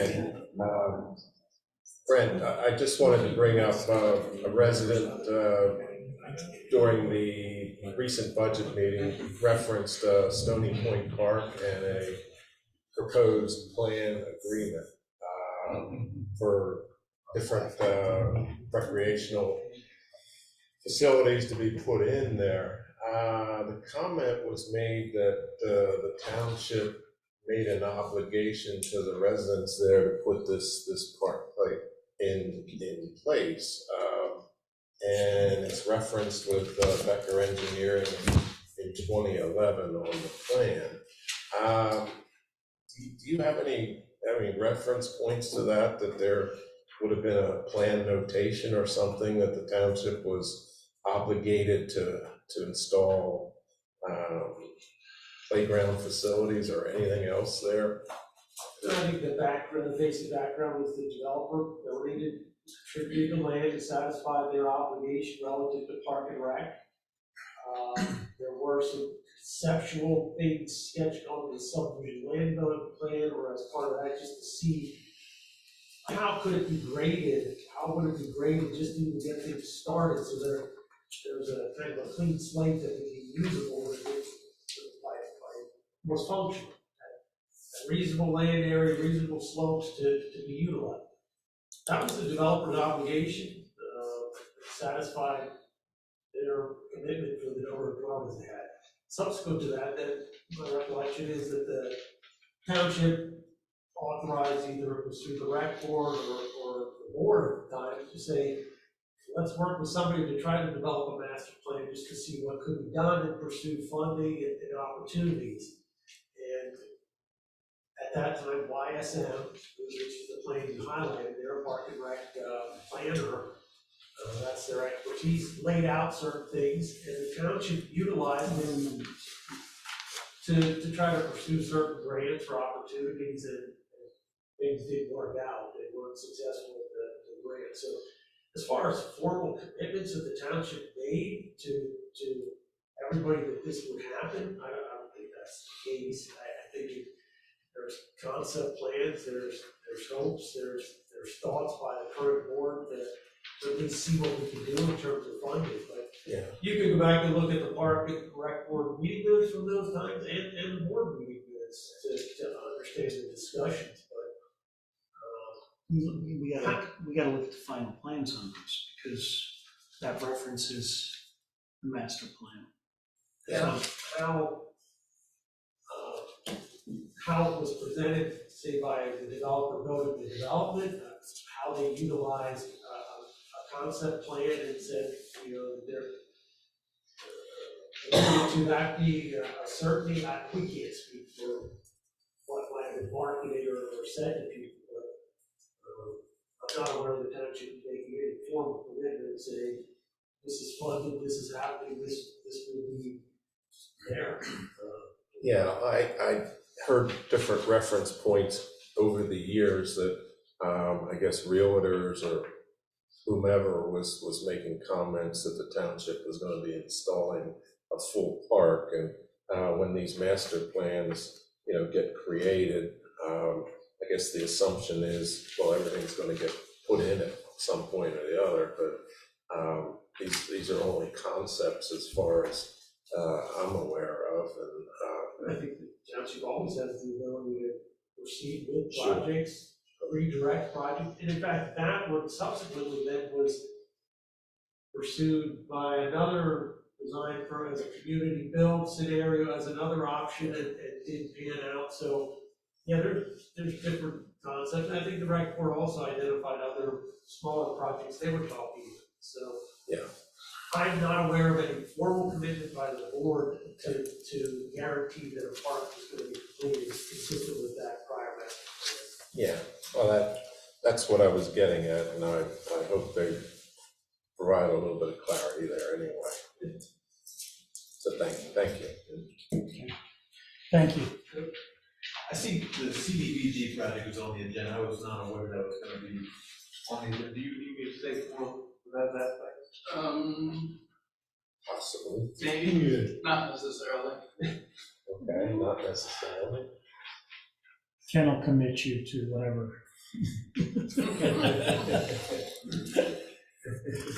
What's next on the agenda?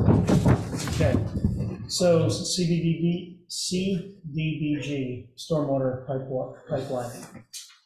Yes, we had, over the past several meetings, had discussed that, how we want to proceed on the rebidding of the project, since had an insufficient number of bidders the last time around, and there was also a cost problem on whether it was still.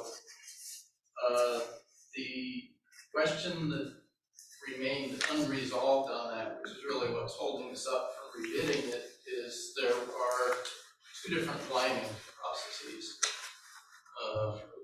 The formed in place and cured in place, basically. The results of them is similar. We had a demonstration of the formed in place a couple of years ago here, and the original bidding of the project was the cured in place, and that resulted in only two bidders, one of whom didn't send everything, leaving us with only one bidder, and the federal government requires at least two successful bidders, so that was part of the problem. So the thought was, number one, that going with two different processes could potentially lower bids coming in. We don't really have a good feel as to which method is more cost effective, so that if we did the project or send the bid out, the scope that it could be done with either method, then that leaves an opportunity to potentially get a lower bid.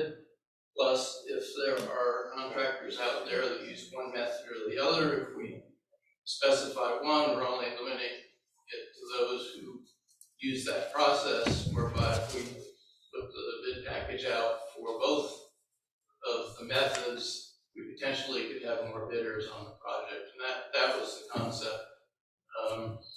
And so it would be my recommendation if the new bid packages put out include the potential of using either of those two methods. Both achieve the same result.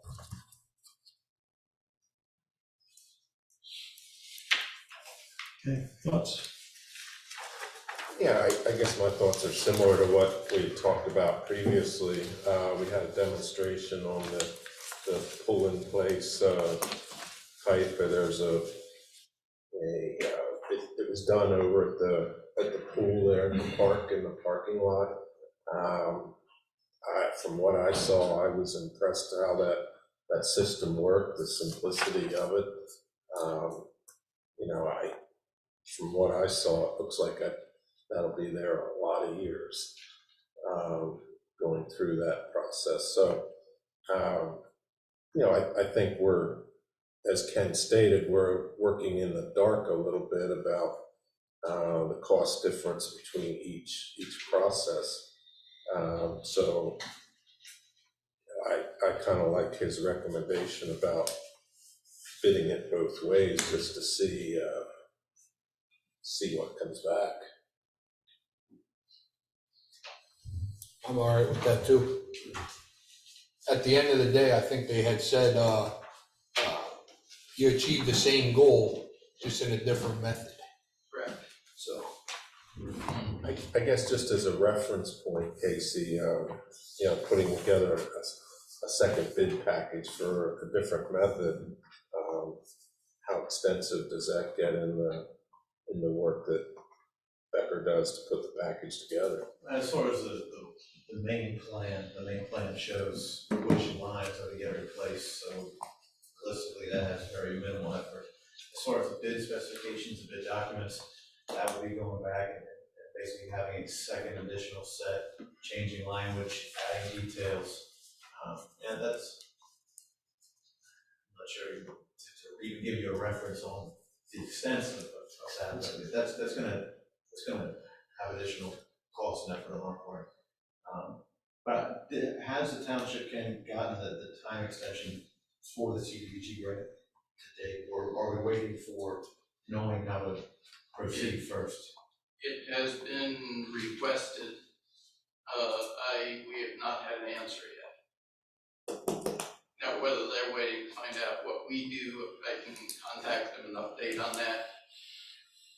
But as far as whether they're going to give us an extension, I think it's highly likely. They didn't seem averse to it in any of the correspondence I had with them. But I don't have a final yes answer on that. So when you If talk, we don't get a time extension, the project's simply dead. it behooves us to wait for an answer. That was a question, Ken. I think we should go ahead and get ready to rebid it, because the longer we wait, we need to get it done by some point if we're going to do it. The extension we asked for was until June of next year, but if we mess around with it too long and delay another couple of months even getting the bid package out, we might not be able to meet that deadline. So there's reason to move forward with it at this level.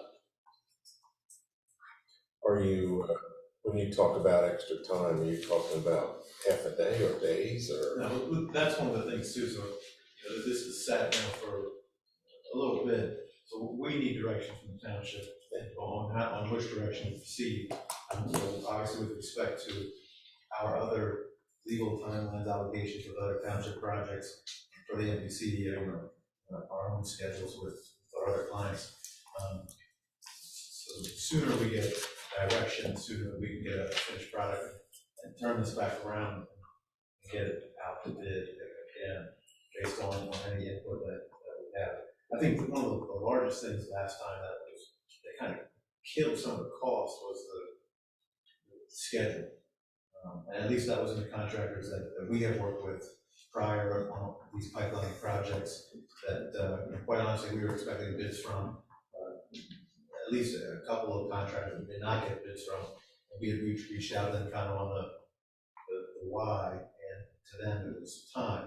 So anything we can do to, I think, prolong the time of final construction. So it goes out to bid, they have this chunk of time to complete it. I think that you'll see an increased number of bidders, as well as a more competitive cost range, not pinning people that have very tight schedules to get something done in a tight time. Yeah, to Ken's point, we better make a decision and move forward. Yeah, I agree. The size and scope of the dollars we're talking about, I think it behooves us to try and go a couple ways on that, see where it's coming back. I don't think you wait for the bid. You don't wait for the grant extension. I agree. I agree. Because we're gonna have to do it one way or the other. Yeah, I agree. The infrastructure is aging, we're gonna have to do it one way or the other. Get the paperwork going. Yeah, I think we have to. And the township has completed their duties on the areas that had to get fully replaced. That could not be lined based on the videos that we had done maybe over a year ago. So those aspects are already done, that development has recently been paved, so now it is truly, there's only one item left, and that is finding a contractor to line the pipes with a plastic material inside. Everything else now is completely taken care of, it's just the final big portion. And I believe, Ken, all of the laterals or other utilities have been pulled out of those pipes too? Yes, sir. At this point, everything should be ready to go for the contract. Just for FYI, through the video process, we found that there was multiple pipes that could not be lined due to communication cables, electric cables, piercing straight through some of those pipes during the directional drilling process. So the pipes are ready, at least the last time we checked on with the video. I think somebody would notice that they're going through a pipe. You got your direction? Yeah, we'll go both ways. Yep. Okay, thank you. Okay, Farlow Communications. Yeah, gentlemen, as we discussed at the last meeting about the Farlow Communications, the service maintenance agreement, we had met with, and I had met with them back in, it was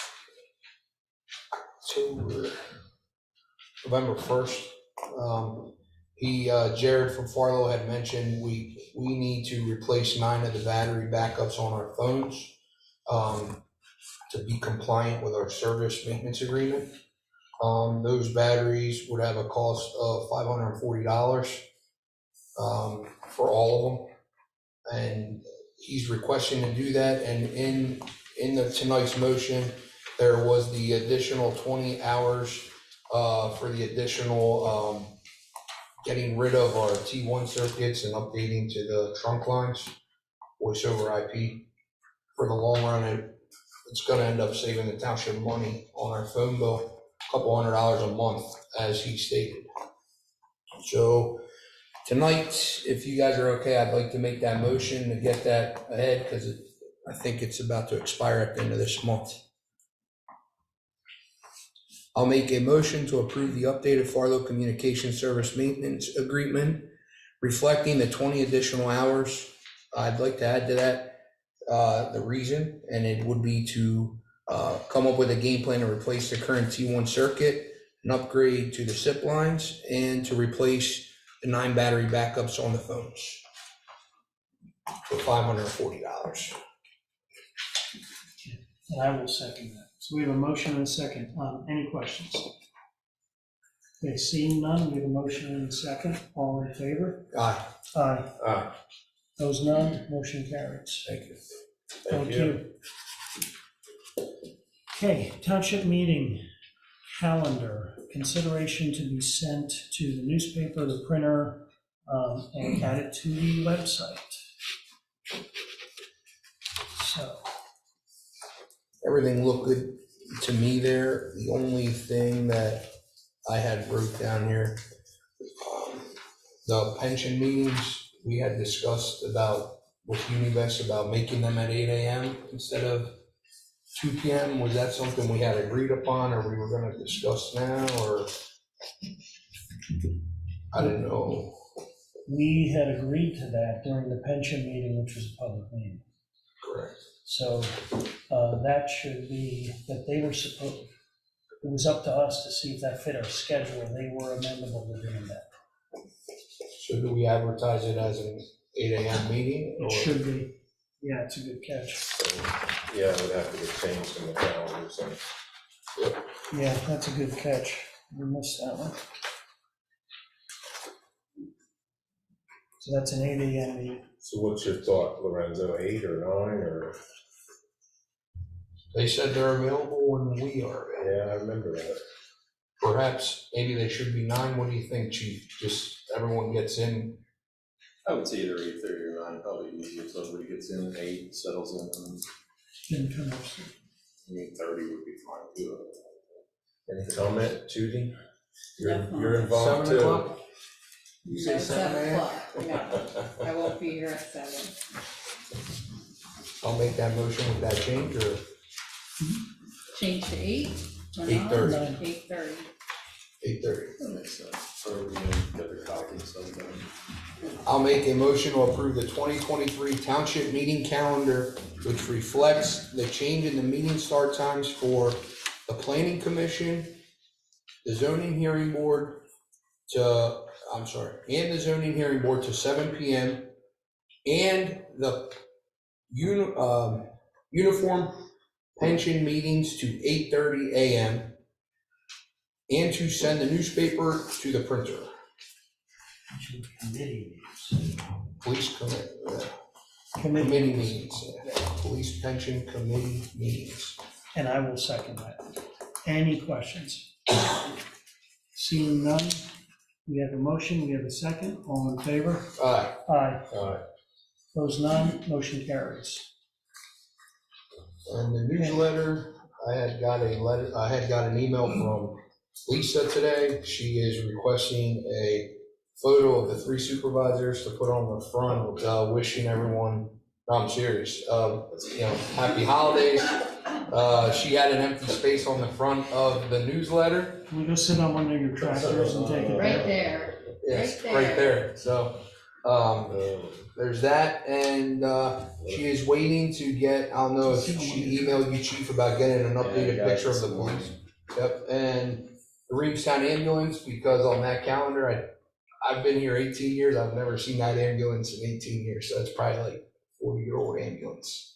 So just to up Reevestown ambulance's picture, it's like the bluish one. I remember that one. So just to get to the, like RC says, 2023 here, let's start up. 20th century. Yeah, the 20th century, let's start with fresh pictures maybe. So I'd like to approve Excuse me, just a minute, Mr. Benoit, what if we don't fit in the box? we'll make it fit. She can shrink you. I can compress it laterally so that you look thin. So I'll make a motion to approve the 2023 Township Winter Newsletter and send it to the printer with the changes of the picture that RC's gonna pose for, and the police department and the ambulance, and the supervisor's picture. I'll second that. That rambling roof. Any questions? Seeing none, we have a motion, we have a second, all in favor? Aye. Opposed, none, motion carries. Okay, so that takes care of that one.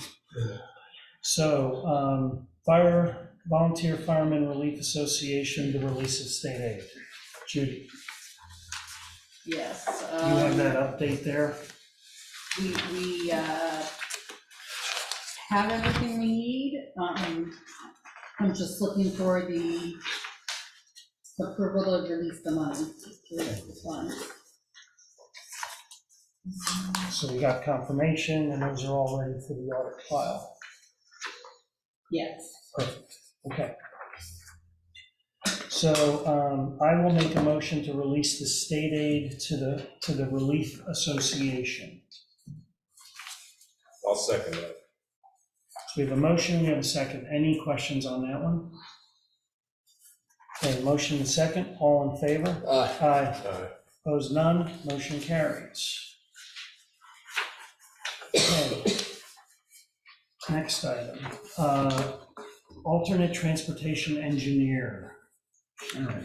Yes, we have a project that is early in the planning stage. We did have a pre-application meeting several months ago with property owner and potential developer, and was recently contacted by both parties to say that, there's an agreement of sale. There are significant traffic issues in connection with this project, and John Schick has a conflict. He's done work for the developer in other areas in the country. So we need to appoint an alternate transportation engineer for the purposes of this project, and I suppose for any other very different conflict.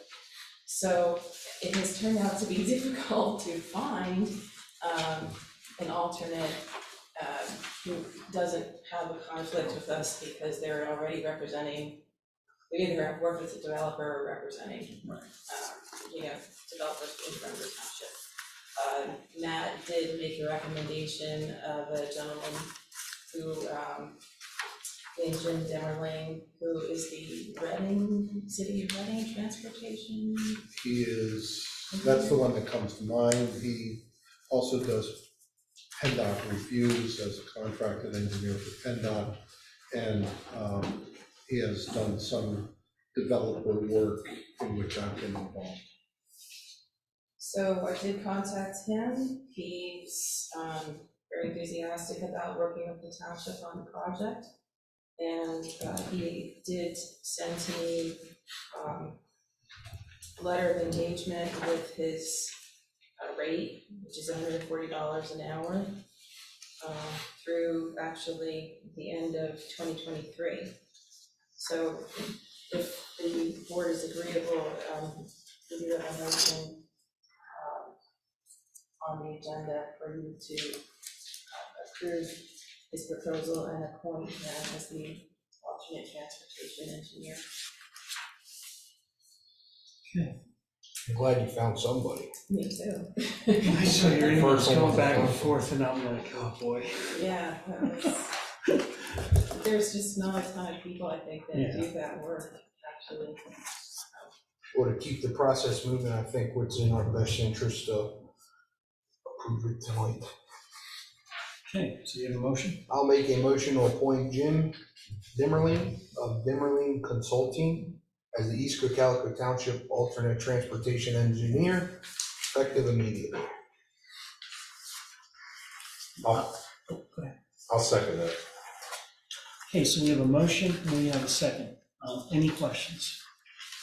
Okay, seeing none, we have a motion, we have a second. All in favor? Aye. Aye. Aye. Opposed? None. Motion carries. Thank you. Thank you. Chief, department report. I will try to keep it as short as I possibly can, but I'm not sure that's gonna be, we'll see. Couple things. I highlighted the child safety training that Officer O'Donnell went to, I think it was Tuesday, in Manheim Township. She has her child seat technician certification. So I wanted to highlight, again, if anyone is in need of a child seat, certain financial hardships have to be met, but we have the application process on our Crime Watch page on our website, and we also do that. Several hospitals in the area know that we also do that. We have a stock of anywhere from 15 to 20 car seats in various sizes, even booster seats downstairs, that she has applied for and were delivered. I think we've given away 6 total, but they're there. It's available for those in need. So if you know anyone or anyone knows anyone that is in need, all they have to do is fill out the form, and if the criteria is met, then they can meet up with Officer Odenwall. Officer Odenwall also, by appointment, will check people's car seats. She can schedule a time where they can swim by the station, and she can check to make sure they're properly installed. So that's an important program. She just went to the training, has to do a couple of other things to maintain her certification for another 2 years, so that's important. Trick-or-treat night went great. The officers did have to deal with an incident, which took them away a little bit from trick-or-treating, but they handed out approximately 300 of the flashing lights and about 1,500 pieces of candy. So they were out and about, would have been a little more, but the situation was handled and came to a resolution, so that's good.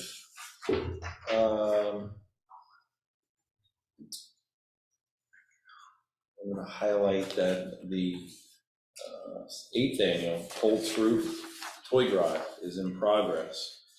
This will be the 8th year that we're doing it, and drop-off points for the new toys, unwrapped toys, that we will take to the local hospitals and potential shelters and other places that we've done. Over 7 years, we've distributed thousands of toys to the hospitals and other places in need. So that is ongoing, and the drop-off points are either the police department, which the conference room downstairs will start to fill up pretty quick now, especially after Thanksgiving. Two Cousins Pizza, Riviera Pizza, Tech Construction, or the Cocalico High School and Middle School all have drop boxes. So if you have a toy, you can swing in there, drop it off, or bring it here. We're more than willing to take it and get that to the kids in need. Are you dressing up as Santa, Chief? I'm not sure who's gonna do it. Probably not me, but no. Chief Santa. Yeah. Yeah. I think that's pretty much all we have. There are discussions in reference to the SRO that are ongoing at the school. Everyone knows how important the program is and want to work out to continue that program with cooperation of Denver Borough and hopefully others. I can hopefully report back in December or January that everything's been signed and agreed to again, and continue the project. And finally, on the agenda is the request to place the 2015 Ford Police Interceptor sedan that is parked in the side parking lot on municipal bids. The plan is when the patrol truck is delivered in December to take another sedan out of service. So I talked to Lisa briefly and asked if she knows of any benefit to place two cars on, maybe a discount for municipal bids, if wherever you decide to put it on. And she wasn't aware of any. She was checking. She didn't get back to me that there was a discount. I think it's whatever the cost is, $150 a car or whatever. 25, I think. Yeah, so instead of waiting until December, we might as well put that car on now if it's approved by the board. So I guess I would ask for a motion to place the 2015 Ford Police Interceptor sedans on municipal. That's who we use. For the second round. Yeah, worked out. We've had success with them in the past with police vehicles. So you want a motion to put the one on there? Or? Yes, just the one. I'll make that motion. And I will second that. Okay, we have a motion and a second. Do we put a reserve like we did on the other stuff? That's up to you. It's. I don't know the exact mileage, but I know in the past, police vehicles are a little bit different. What do you think? You think a $5,000 reserve is fair? 5,000? Or no? Well, that's a newer car, isn't it? Yeah, it's got a lot of miles on it. Oh, okay. I was thinking dropping a 0 to 500, but that's just fine. What's the year on that car? 15. Yeah, this one out here brought 1,800, so I'm hoping that thing brings $5,000. I would say it's up to you. It's your guys motion. decide. It's your motion. I'll make a motion to approve that at a for the reserve of 3,500. How's that? Okay, so we have a new motion on the table. New motion on the table. And I will second that motion. Okay, any questions on that? So we have a motion and a second. All in favor? Aye. Aye. Opposed, none. Motion carries. Last thing I have is next Wednesday is the night before Thanksgiving. I strongly encourage anyone out imbibing to use Uber or one of the other rideshare things. They're there, use them to avoid any kind of tragedy. So that's all I have tonight. Thank you. Thank you, Chief. Any questions for the chief? Okay, thank you, Chief. Sure. Okay, Director of Community Development, Sharon. I'm trying to be as quick. I'll do a few things. Okay, for information purposes, really, for tonight, in your packet is the 2023 fee schedule for Technicon. That would be for SEO, building code, and zoning code services. There was the only increase was very minor for the sort of the admin staff hourly rate. which I would not expect to have a significant impact, but all the other rates remain the same as they are for 2022, so just wanted you to have an opportunity to look it over. It's the same, but you don't need to be acting on it tonight if you don't want to. Just wanted to get an early jump on it. We also have in the packet the building and zoning inspector's report for the month of October. As you can see, there continues to be a lot of activity.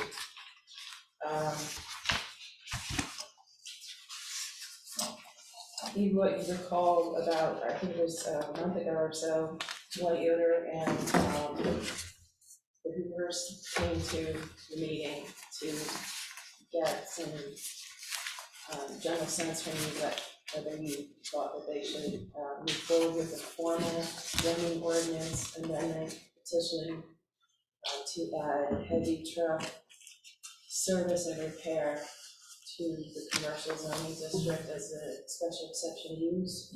So they have now submitted their formal petition for the text amendment. And what I need from you is a motion to authorize us to move that petition to the Planning Commission, Township Planning Commission and the County Planning Commission for their review to start the process. What he did decide to do, and we had some discussion back and forth about what the best way would be to address that. And basically what he did was, as he indicated at the meeting, he took out sales, so there would never be any concern about there being a lot of trucks on the property sitting there or a lot. And the way he worded it, that use would be subject to the requirements for both heavy trucks, which are currently permitted by special exception in the industrial zone, and for the other large vehicle types that are currently permitted by special exception in the commercial zone. So there's a lot of beefing up of standards for that. Okay. Has that come to market for review? No, but I can send it to him. It's this is just, I can send it to you. It's about a one pager. Well, actually, you should have it. Is it not in your? There may not be any documents. Yeah, I didn't look that far back. Okay. I'll get that to you. Right. But in the meantime,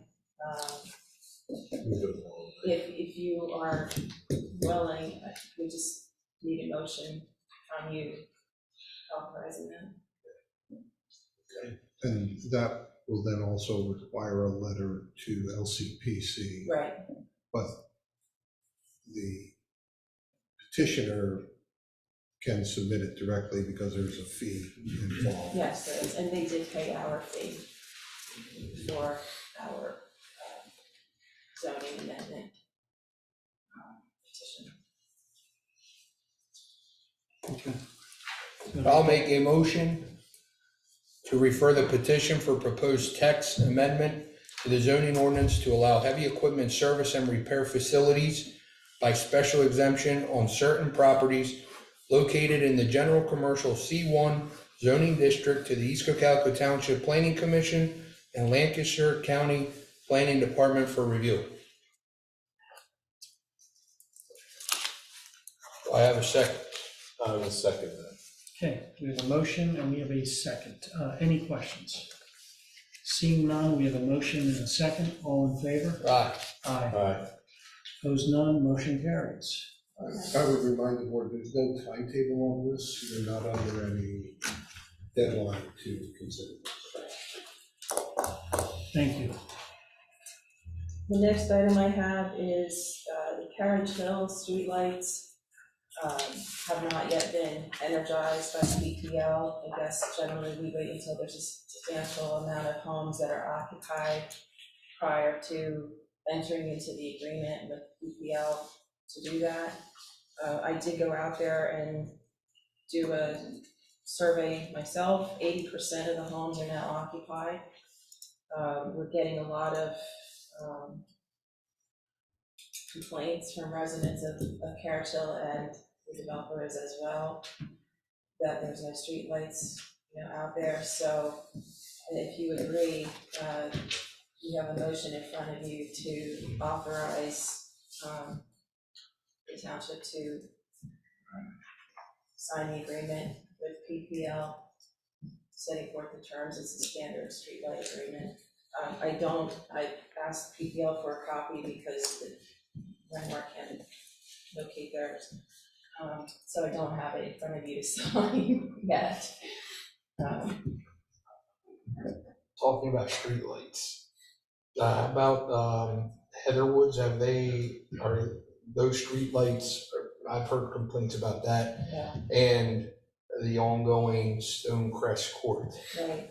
Do you Well, in have an terms of update on that? Heatherwoods, there's been a lot of back and forth with our engineer, with John Schiff, with the builder, Burke's Homes. So they're in the process of getting that set up too. So they'll be, and that's 100% occupied. But since we own the roads, we do need to be the ones that enter that agreement with PPL also. So they need to make that request of us. In terms of the other item, the initial feedback I got was that PPL will not replace poles that aren't dangerous, basically, and that's from when I worked at Landmark, that was my experience as well. So I went back to the contact that I've always dealt with, and he put me in touch with another person at PPL, who I did reach out to, and I haven't gotten a response back from him yet, so I'll follow up with him and see what he says, but. Sounds like it's aesthetics that they're. Yeah, and I mean, functionally, it'd be certainly nice to have LEDs over there, but I would expect we might be told that if we want them replaced, we have to pay for them to be replaced, would be my expectation. So I'll follow up with the gentleman who I reached out to earlier and see if I can get him to respond. And just so the board knows for transparency, there's a resident from Stonecrest that was emailing about, I was attached to the email about the lights and stuff there, so that's why I brought that up. But I understand from Brent that this is something that was brought up a couple of years ago as well, and and it didn't go anywhere. It's still the same issue. I don't think PPL is going to do it for free. Yeah, just of course. Yeah, and just as an FYI to what you said, Sharon, so in Quail Hollow, we did get successfully PPL to change the light poles there once before, and again, they're going through a second round now. Really?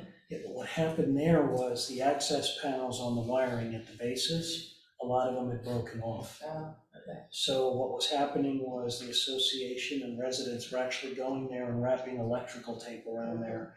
And I sat on the board the first time. Nelson, you weren't on the board at that time.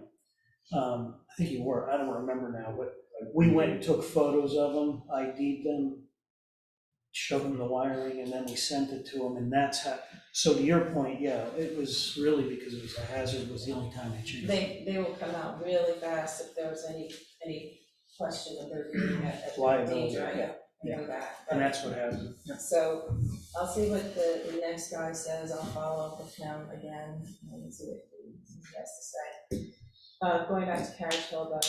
I'll make that motion. I'll make a motion to authorize the board of supervisors to sign the PPL agreement necessary for the PPL to energize the streetlights in Carriage Hill, phase 3 and 4, as 80% of the homes are now occupied. And I will second that. Okay, so we have a motion and a second. Any questions on that one? Seeing none, we have a motion and a second. All in favor? Aye. Aye. Aye. Opposed, none. Motion carries. Okay, and then finally, we have 2 zoning hearing board applications, finally, this month after a couple of months of nothing. One of them is for 136 North Money Creek Road, which is the Jason Hollinger property. It's a very large property, 128 acres, and he is looking to have a bed and breakfast at the property. He and his family would remain residents of the house, which is very large. And then a portion of it would be a bed and breakfast and being on site, you know, their family being on site, that would be the requirement for that. This is a special exception, permitted by special exception use in that zoning district. So the only thing they're looking for is for the special exception approval. They're not asking for any variances or anything like that. And then the other is for, if I say YCU, do you know what I mean? Okay, so this is where Kalis has their facility. They are looking to do a new building and an expansion on another building. And they are, they want to approach this. We did have a pre-application meeting and we discussed this. That does approach for them probably would be to consider this a regional plan center. I think we typically tend to think of those as commercial, but actually it doesn't need to be commercial. So this is functionally, it's basically like a little industrial park over there, industrial way. So they are looking to get special exception approval to consider it, to develop it further as a regional plan center. And there are some other modifications or variances pertaining to the design standards that are in the requirements for plan centers, which probably do more apply to a commercial type of development. So that's the two hearings that we'll have in December. Just, do you have any questions or interest in taking a kind of position on that? All right, that's all I have. Thank you.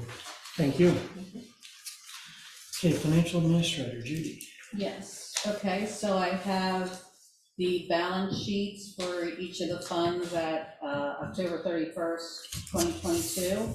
I also have the budget status reports for each of the funds for the same time period. Today I left the receipts that we have received to date in November.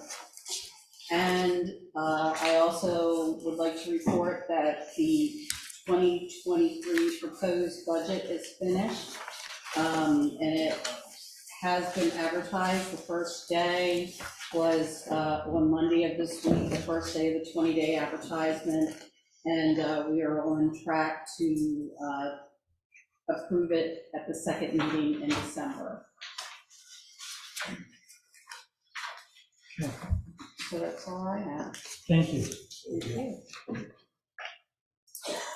Okay, Roadmaster report. Good evening, guys. Good evening. All right, just have a couple quick items here to update. The leak at the Reamstown pool was fixed by Aqueducts on October 12th, 2022. Pool cover was put on by the road crew and help from the Water and Sewer Department on Friday, October 21st, 2022.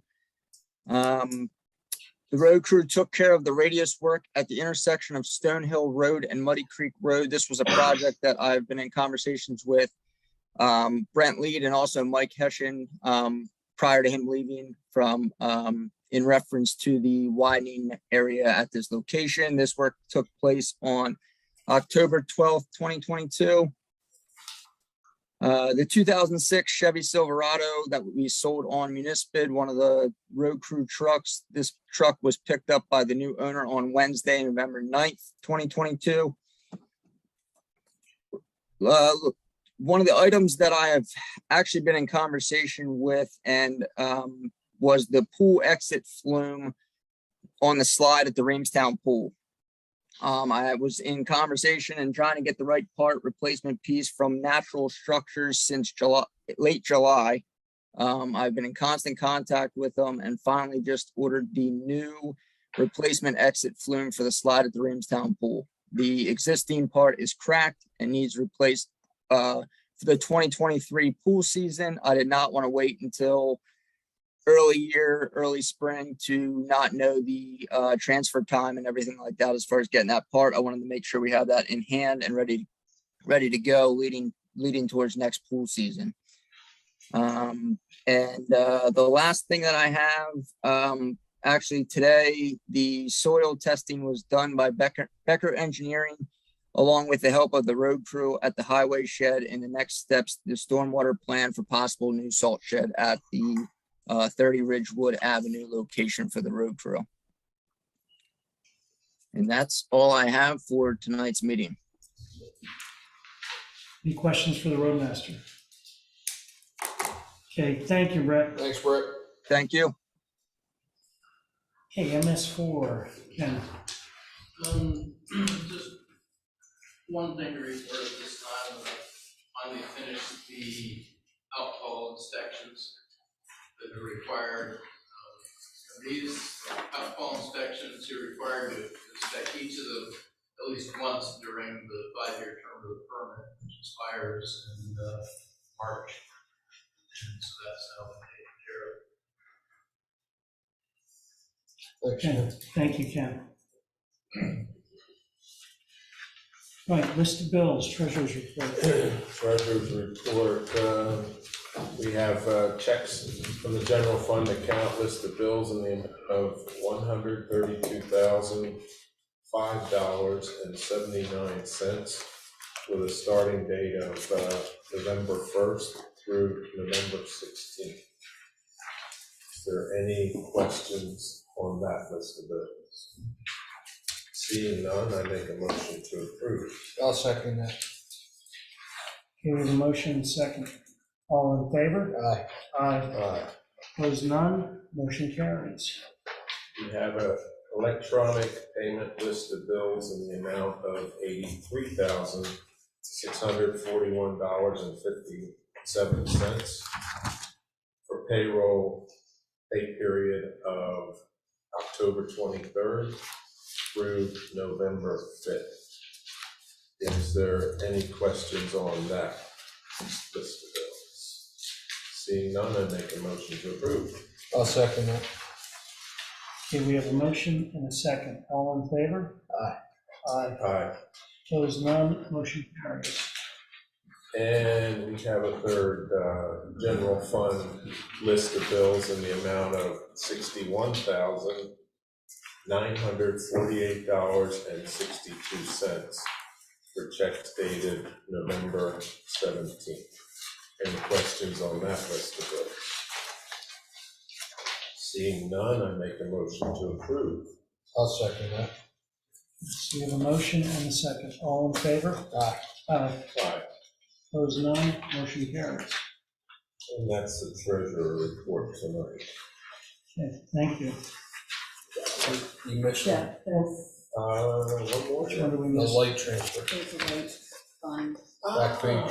Thank you, folks. Sneaky. Wake up, it ain't over yet. Not in over yet. Okay, let's back up.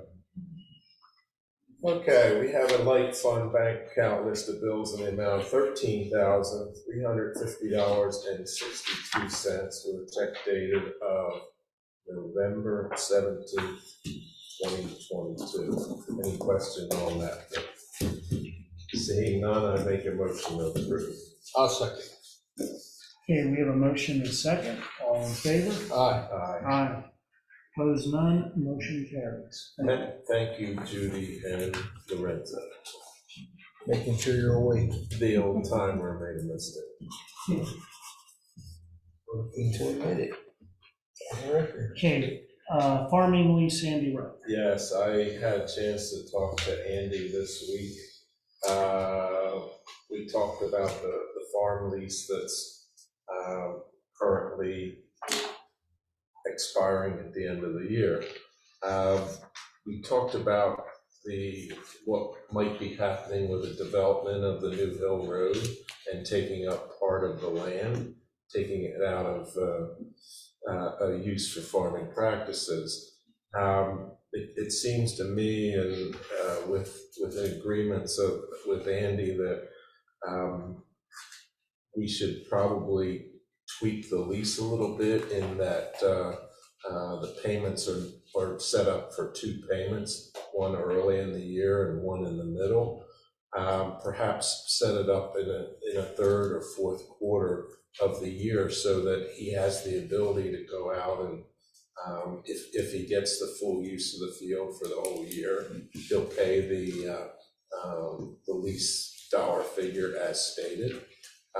If part of the field goes away and he's not able to use it, we can prorate that dollar figure accordingly. At that point, we might lean on Ken to do a little calculating there, the percentage of land that's lost, and we can do some take that percentage to the dollar figure to come up with a suitable number. Rather than get into the current terms that are in the agreement, have to possibly give money back later in the year if we were to tear it up on him. I think this makes the most sense, probably on a 1-year extension of the current of a new lease. I probably want to consult with Matt there to get some suitable terms in the existing lease that would reflect these thoughts. So, unless the board has some different ideas there, Andy was in agreement to that. He's been part of our road crew and filling in over winter with plowing in the past, lives in the township, and I think we've had a good partnership with him in the past that we could go forward confidently with that in the future. I think it's a reasonable thing to do. So, because we're being upfront with him in terms of the plans that are going on over there. So how about if the board would allow, I would work with Matt to get some suitable terms and come back next meeting with the new setup and the lease for board review, and we can forward it out to Andy to make sure he's good with what we're changing. Go ahead. Yeah, I'm fine with that. I think it's the right next step. Yeah, I do as well. So, okay, we will move forward with that and have it hopefully next meeting, right, Matt? Sometime, 2 weeks, right? 2 weeks. With a holiday in there. Yeah, I know. Thank you. What's the reference point of that? Okay, so next item is the Reinhold ambulance.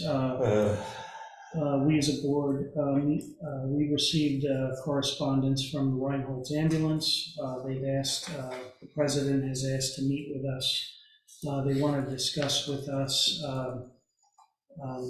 the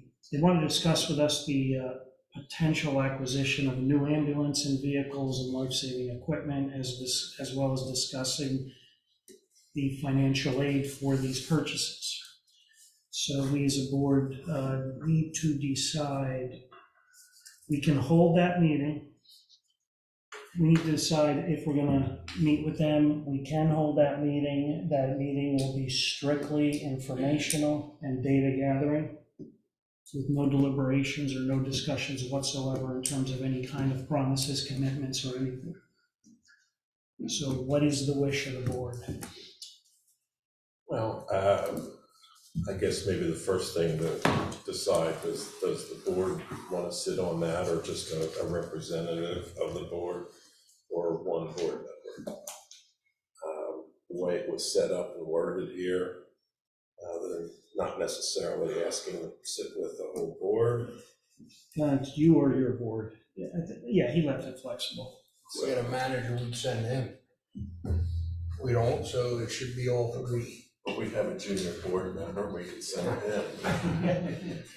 Or we can invite them to a meeting, they could present something here. Yeah, it's up to the board.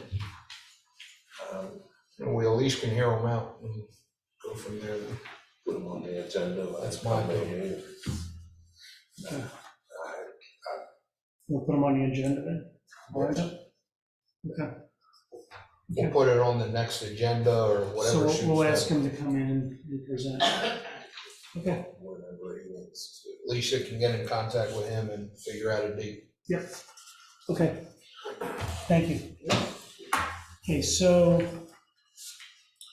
this is more of an informational item. Lancaster County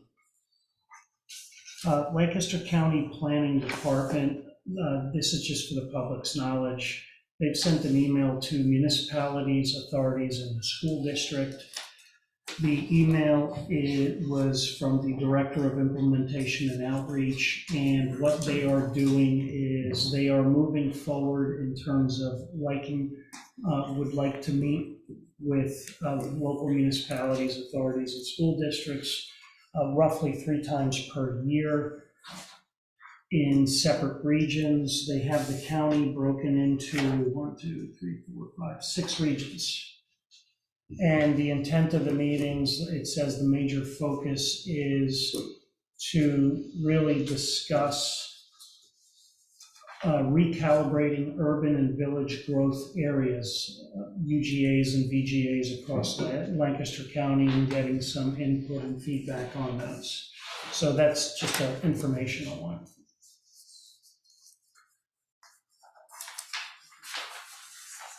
So next item is township building expansion. I don't know that we have any updates on that at all, right? No. Okay, so we'll table that one.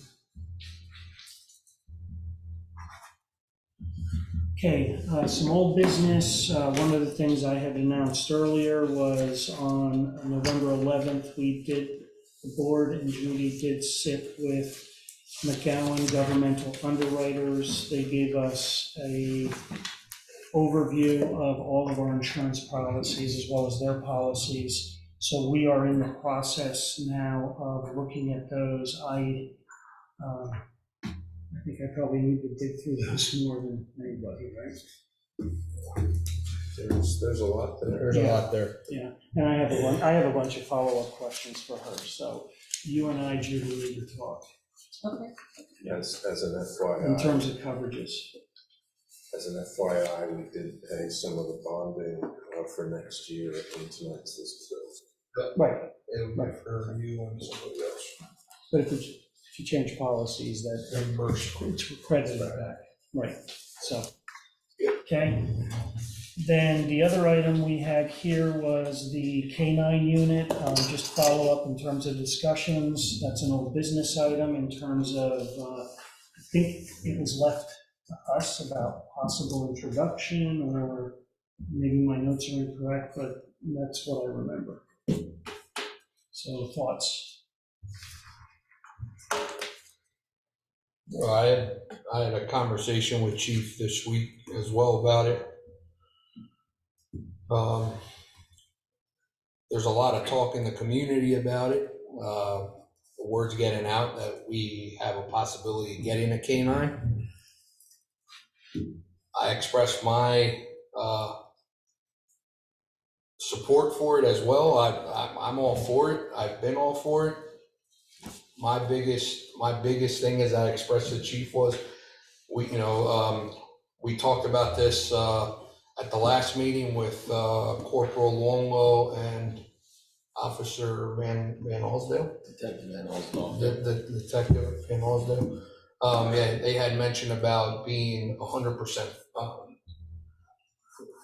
donation funded.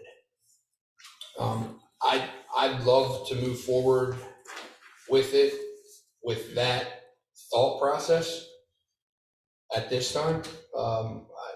If it's all about the donations and see where we're at, and if we get enough money to purchase the dog and the car and all that, then I'd be okay. I'm having second thoughts about it when we start calculating and throwing in township money. I express my, I've been approached and say my tax money is going to this. Why? Do we need it? I think it would be a great asset to the community. Do we need it? Maybe, maybe not. If we have it, I'm sure we'll use it. Have we needed a dog? A couple times, but we don't have a dog. If we have a dog, we'll probably use it. But again, I'm in support of it, and talking to Chief Kepley about it. We getting donations, and if it doesn't work out, it don't work out, and we'll keep tallies and give those donations back, I'd be okay with that approach. But I'm hopeful to get plenty of donations to get this started and move on for the community. I don't know your guys' thoughts. Jeff? I had multiple concerns. When the officers, we talked about at the last meeting, you know, it comes down to dollars and cents. I think it's a nice idea to have, but you know, the funding of this, when I ask questions about 3 to 5 years out, can it remain 100% volunteer funded? Nobody can really give an answer to that. You know, I hate to walk into something and then all of a sudden we're looking at it down the road and you know, we're throwing a bunch of taxpayer money in it. You know, and how are we going to look at the you know, the time allotted towards it, whether it's overtime for other officers filling in during training, or can that be fully documented? You know, I haven't really seen a full out plan in writing to show me, you know, how that's going to be done. So, you know, the other thing I think about, you know, I think there's 41 townships in Lancaster County. What is there, one that currently has a K-9 unit, or? Oh, no, Lancaster City, Manheim Borough. My township just meaning department. Yeah. Because we utilize, it doesn't matter if the township, borough, or city, and we call for help, or the sheriff's department. They're available to come, so I'm not sure on the township side of things. Yeah, well, it's like Manheim Township, but you know, when you start looking at everybody else, nobody sees that as a priority. At a recent regional meeting, we had the opportunity as a board to ask the lieutenant from Ephrata if they've ever considered it. He said that the current chief and the previous chief hadn't. And, you know, I look at that as a bit of a benchmark myself too. So, you know, if there could be a way to say, yeah, the whole thing's going to be 100% volunteer funded, it's going to be able to be completely documented, the time spent. You know, it seems like it'd be making more work for our financial administrator and the team to keep all that separate. I've just got some unanswered questions yet. Well, the only way we're gonna find out is if we move forward with it, about the funding. And if it doesn't work out. Let me ask a. Oh, go ahead. No, go ahead. Don't lose your thought. Yeah, it was something that, you know, we've been talking about in budget meetings, and it was just brought up yesterday. We've, you know, I guess it's not a secret here. The board's talking about a tax increase for next year. Hasn't been voted on yet, but it's there. And with more financial challenges coming in the future, something you had said yesterday, and I agree with. So, you know, once again, how do you weigh out the pluses and minuses of this? And we have fire companies, ambulances looking for funding from us, and you know, it just bothers me that maybe we can't get this done completely on a volunteer basis.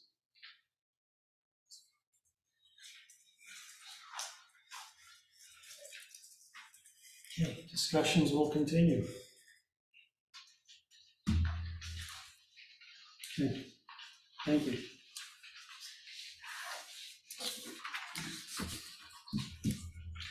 Okay, public comment for non-agenda items. Again, just please state your name clearly. It helps Lisa with minutes. Oh, yeah. Sorry. Excuse me, everyone. I think to amend the agenda to add a motion to have Judy or Lisa contact the fire companies for for reimbursement of the fuel. ARPA funds. Yes, so, okay, go ahead and make that motion.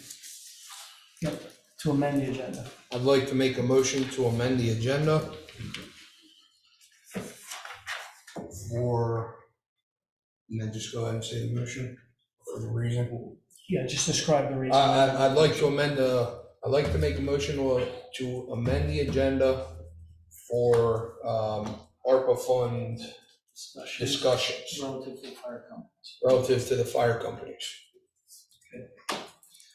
So. Want a second, Brad? Or? You need a second? I'll second that. Okay, so we have a motion, we have a second. Any questions? We have a motion and a second, all in favor? Aye. Aye. Okay, so now. I'm learning how to do that, see? So now it's more new stuff. So in previous meetings, we discussed ARPA funding. We only have like $14,700, I think, maybe $6 unaccounted for as of now. I know there's been a few meetings. We had a couple people from fire departments come in and ask about ARPA funding. One idea that I kept tossing around was reimbursing our 3 fire departments for their fuel costs for 2022. As we all know, fuel's out the roof. We have this extra $14,000 that's not been accounted for. So instead of just sitting there and creating more of an issue for our financial administrator, just looking at that number, we'll hopefully can decrease it with valid proof of receipts and paid receipts and invoices of the fuel. Yeah, just for our files, because it's obviously auditable. And reimbursement for fuel is okay under the ARPA funding. So that'd be a good way of giving back to them as well. So you guys want to add to that before I make? Yeah, I do, because I do want to add to that. One of the things these were discussions we had during the budget workshop meetings publicly. One of the things we never discussed that I thought about was, if we're going to do that, why not also consider, because the funds are there, why not also consider whatever repairs they had on the equipment for that apparatus, for the vehicles? Is 14,000 going to be enough? Well, that's where I was just headed. No, until the 14,000 is depleted. That's the intent. So is it a first come, first served basis? No, we do it in terms of equality across the 3 companies. They all have repairs, they all have fuel.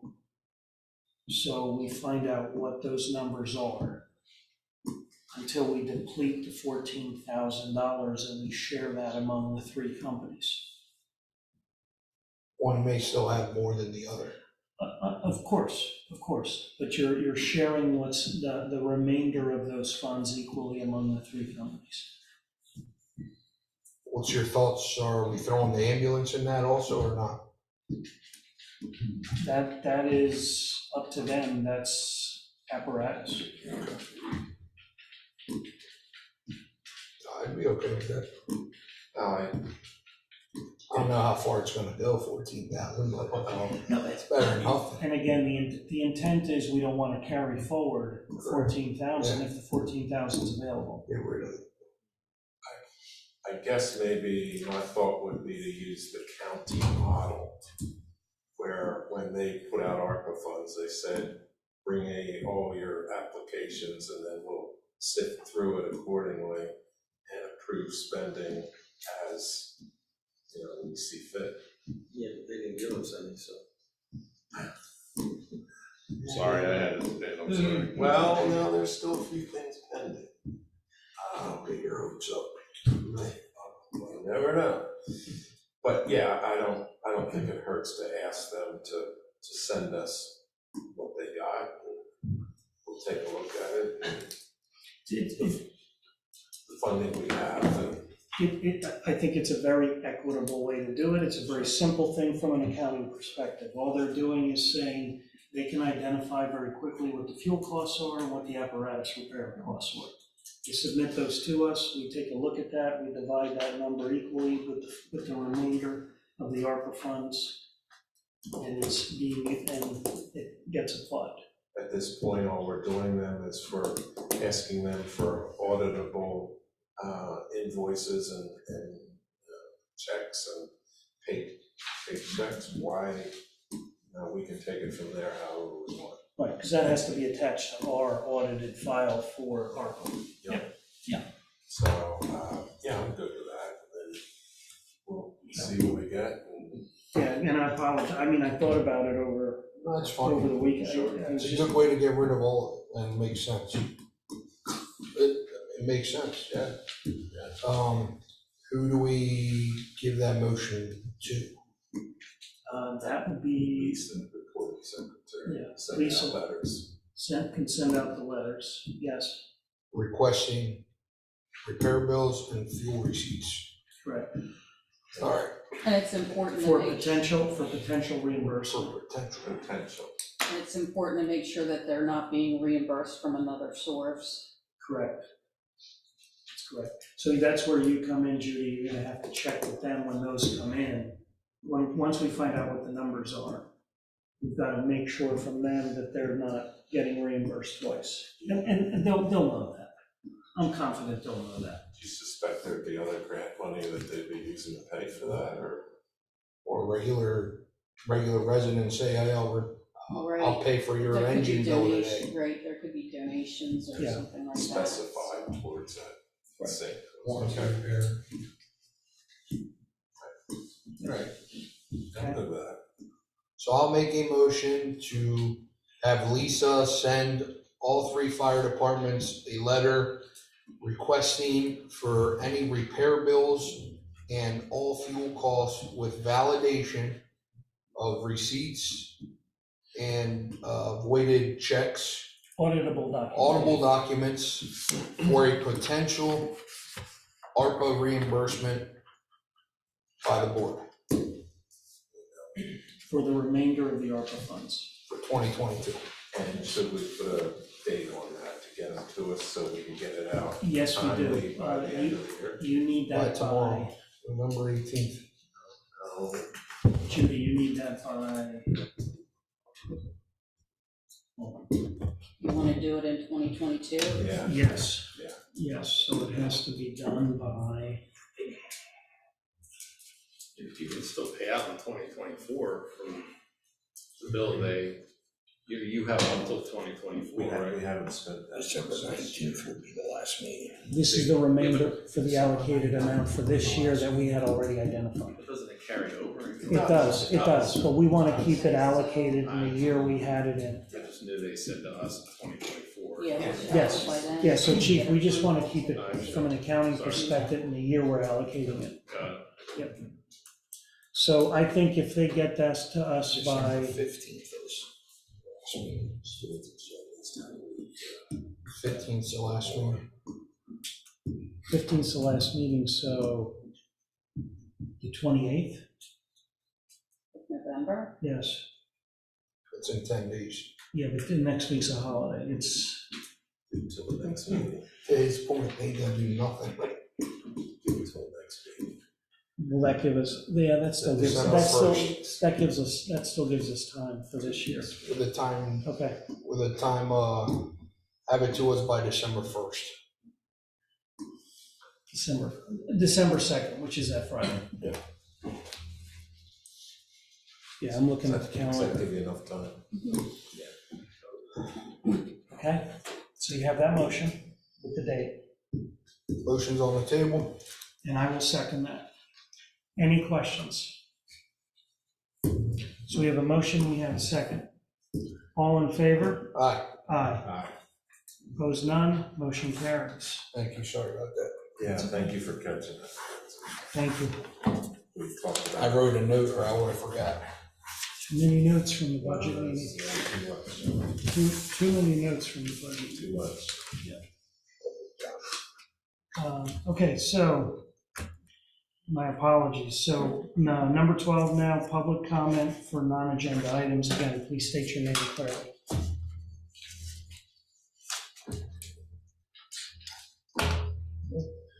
Okay.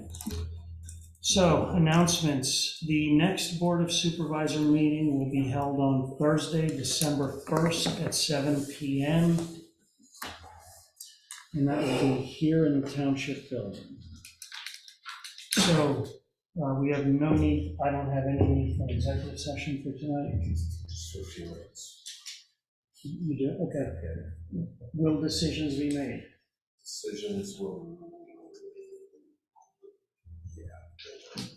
Let's just get it out of the way right now. Yeah, let's do it now. Yeah. Because it's not really, it's not really a decision, No. and it's not really an executive All right, session. let's backtrack a little bit. We're scheduled with the county commissioners on the 29th and 30th.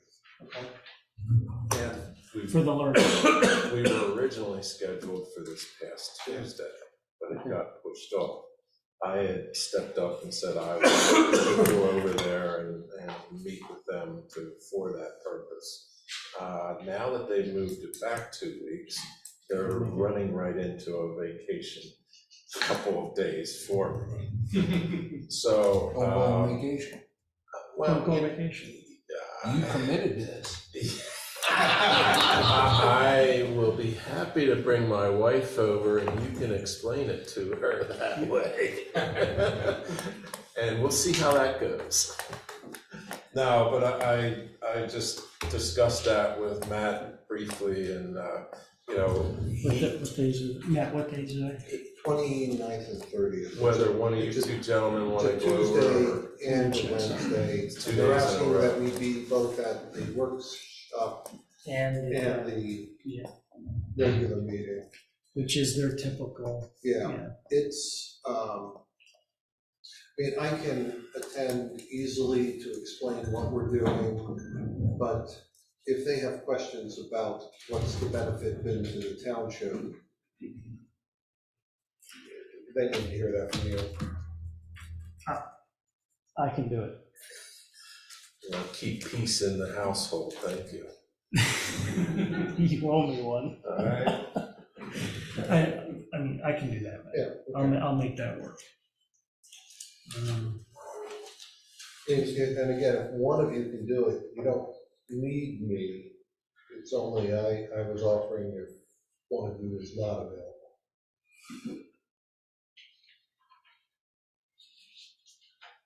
Okay. I'll make that. Got it. Yep. So 29th and 30th.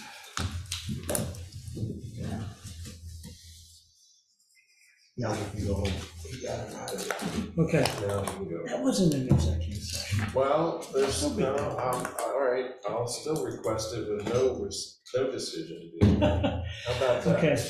Do we have a motion to adjourn? You need one or not? Yeah. You did? That's what I'm serious. Okay. No decision to be made. Do you have a second? Yes. You want to adjourn? Motion to adjourn, yeah. Okay, all in favor? Aye. Thank you, everyone. I think you like being here a little too much.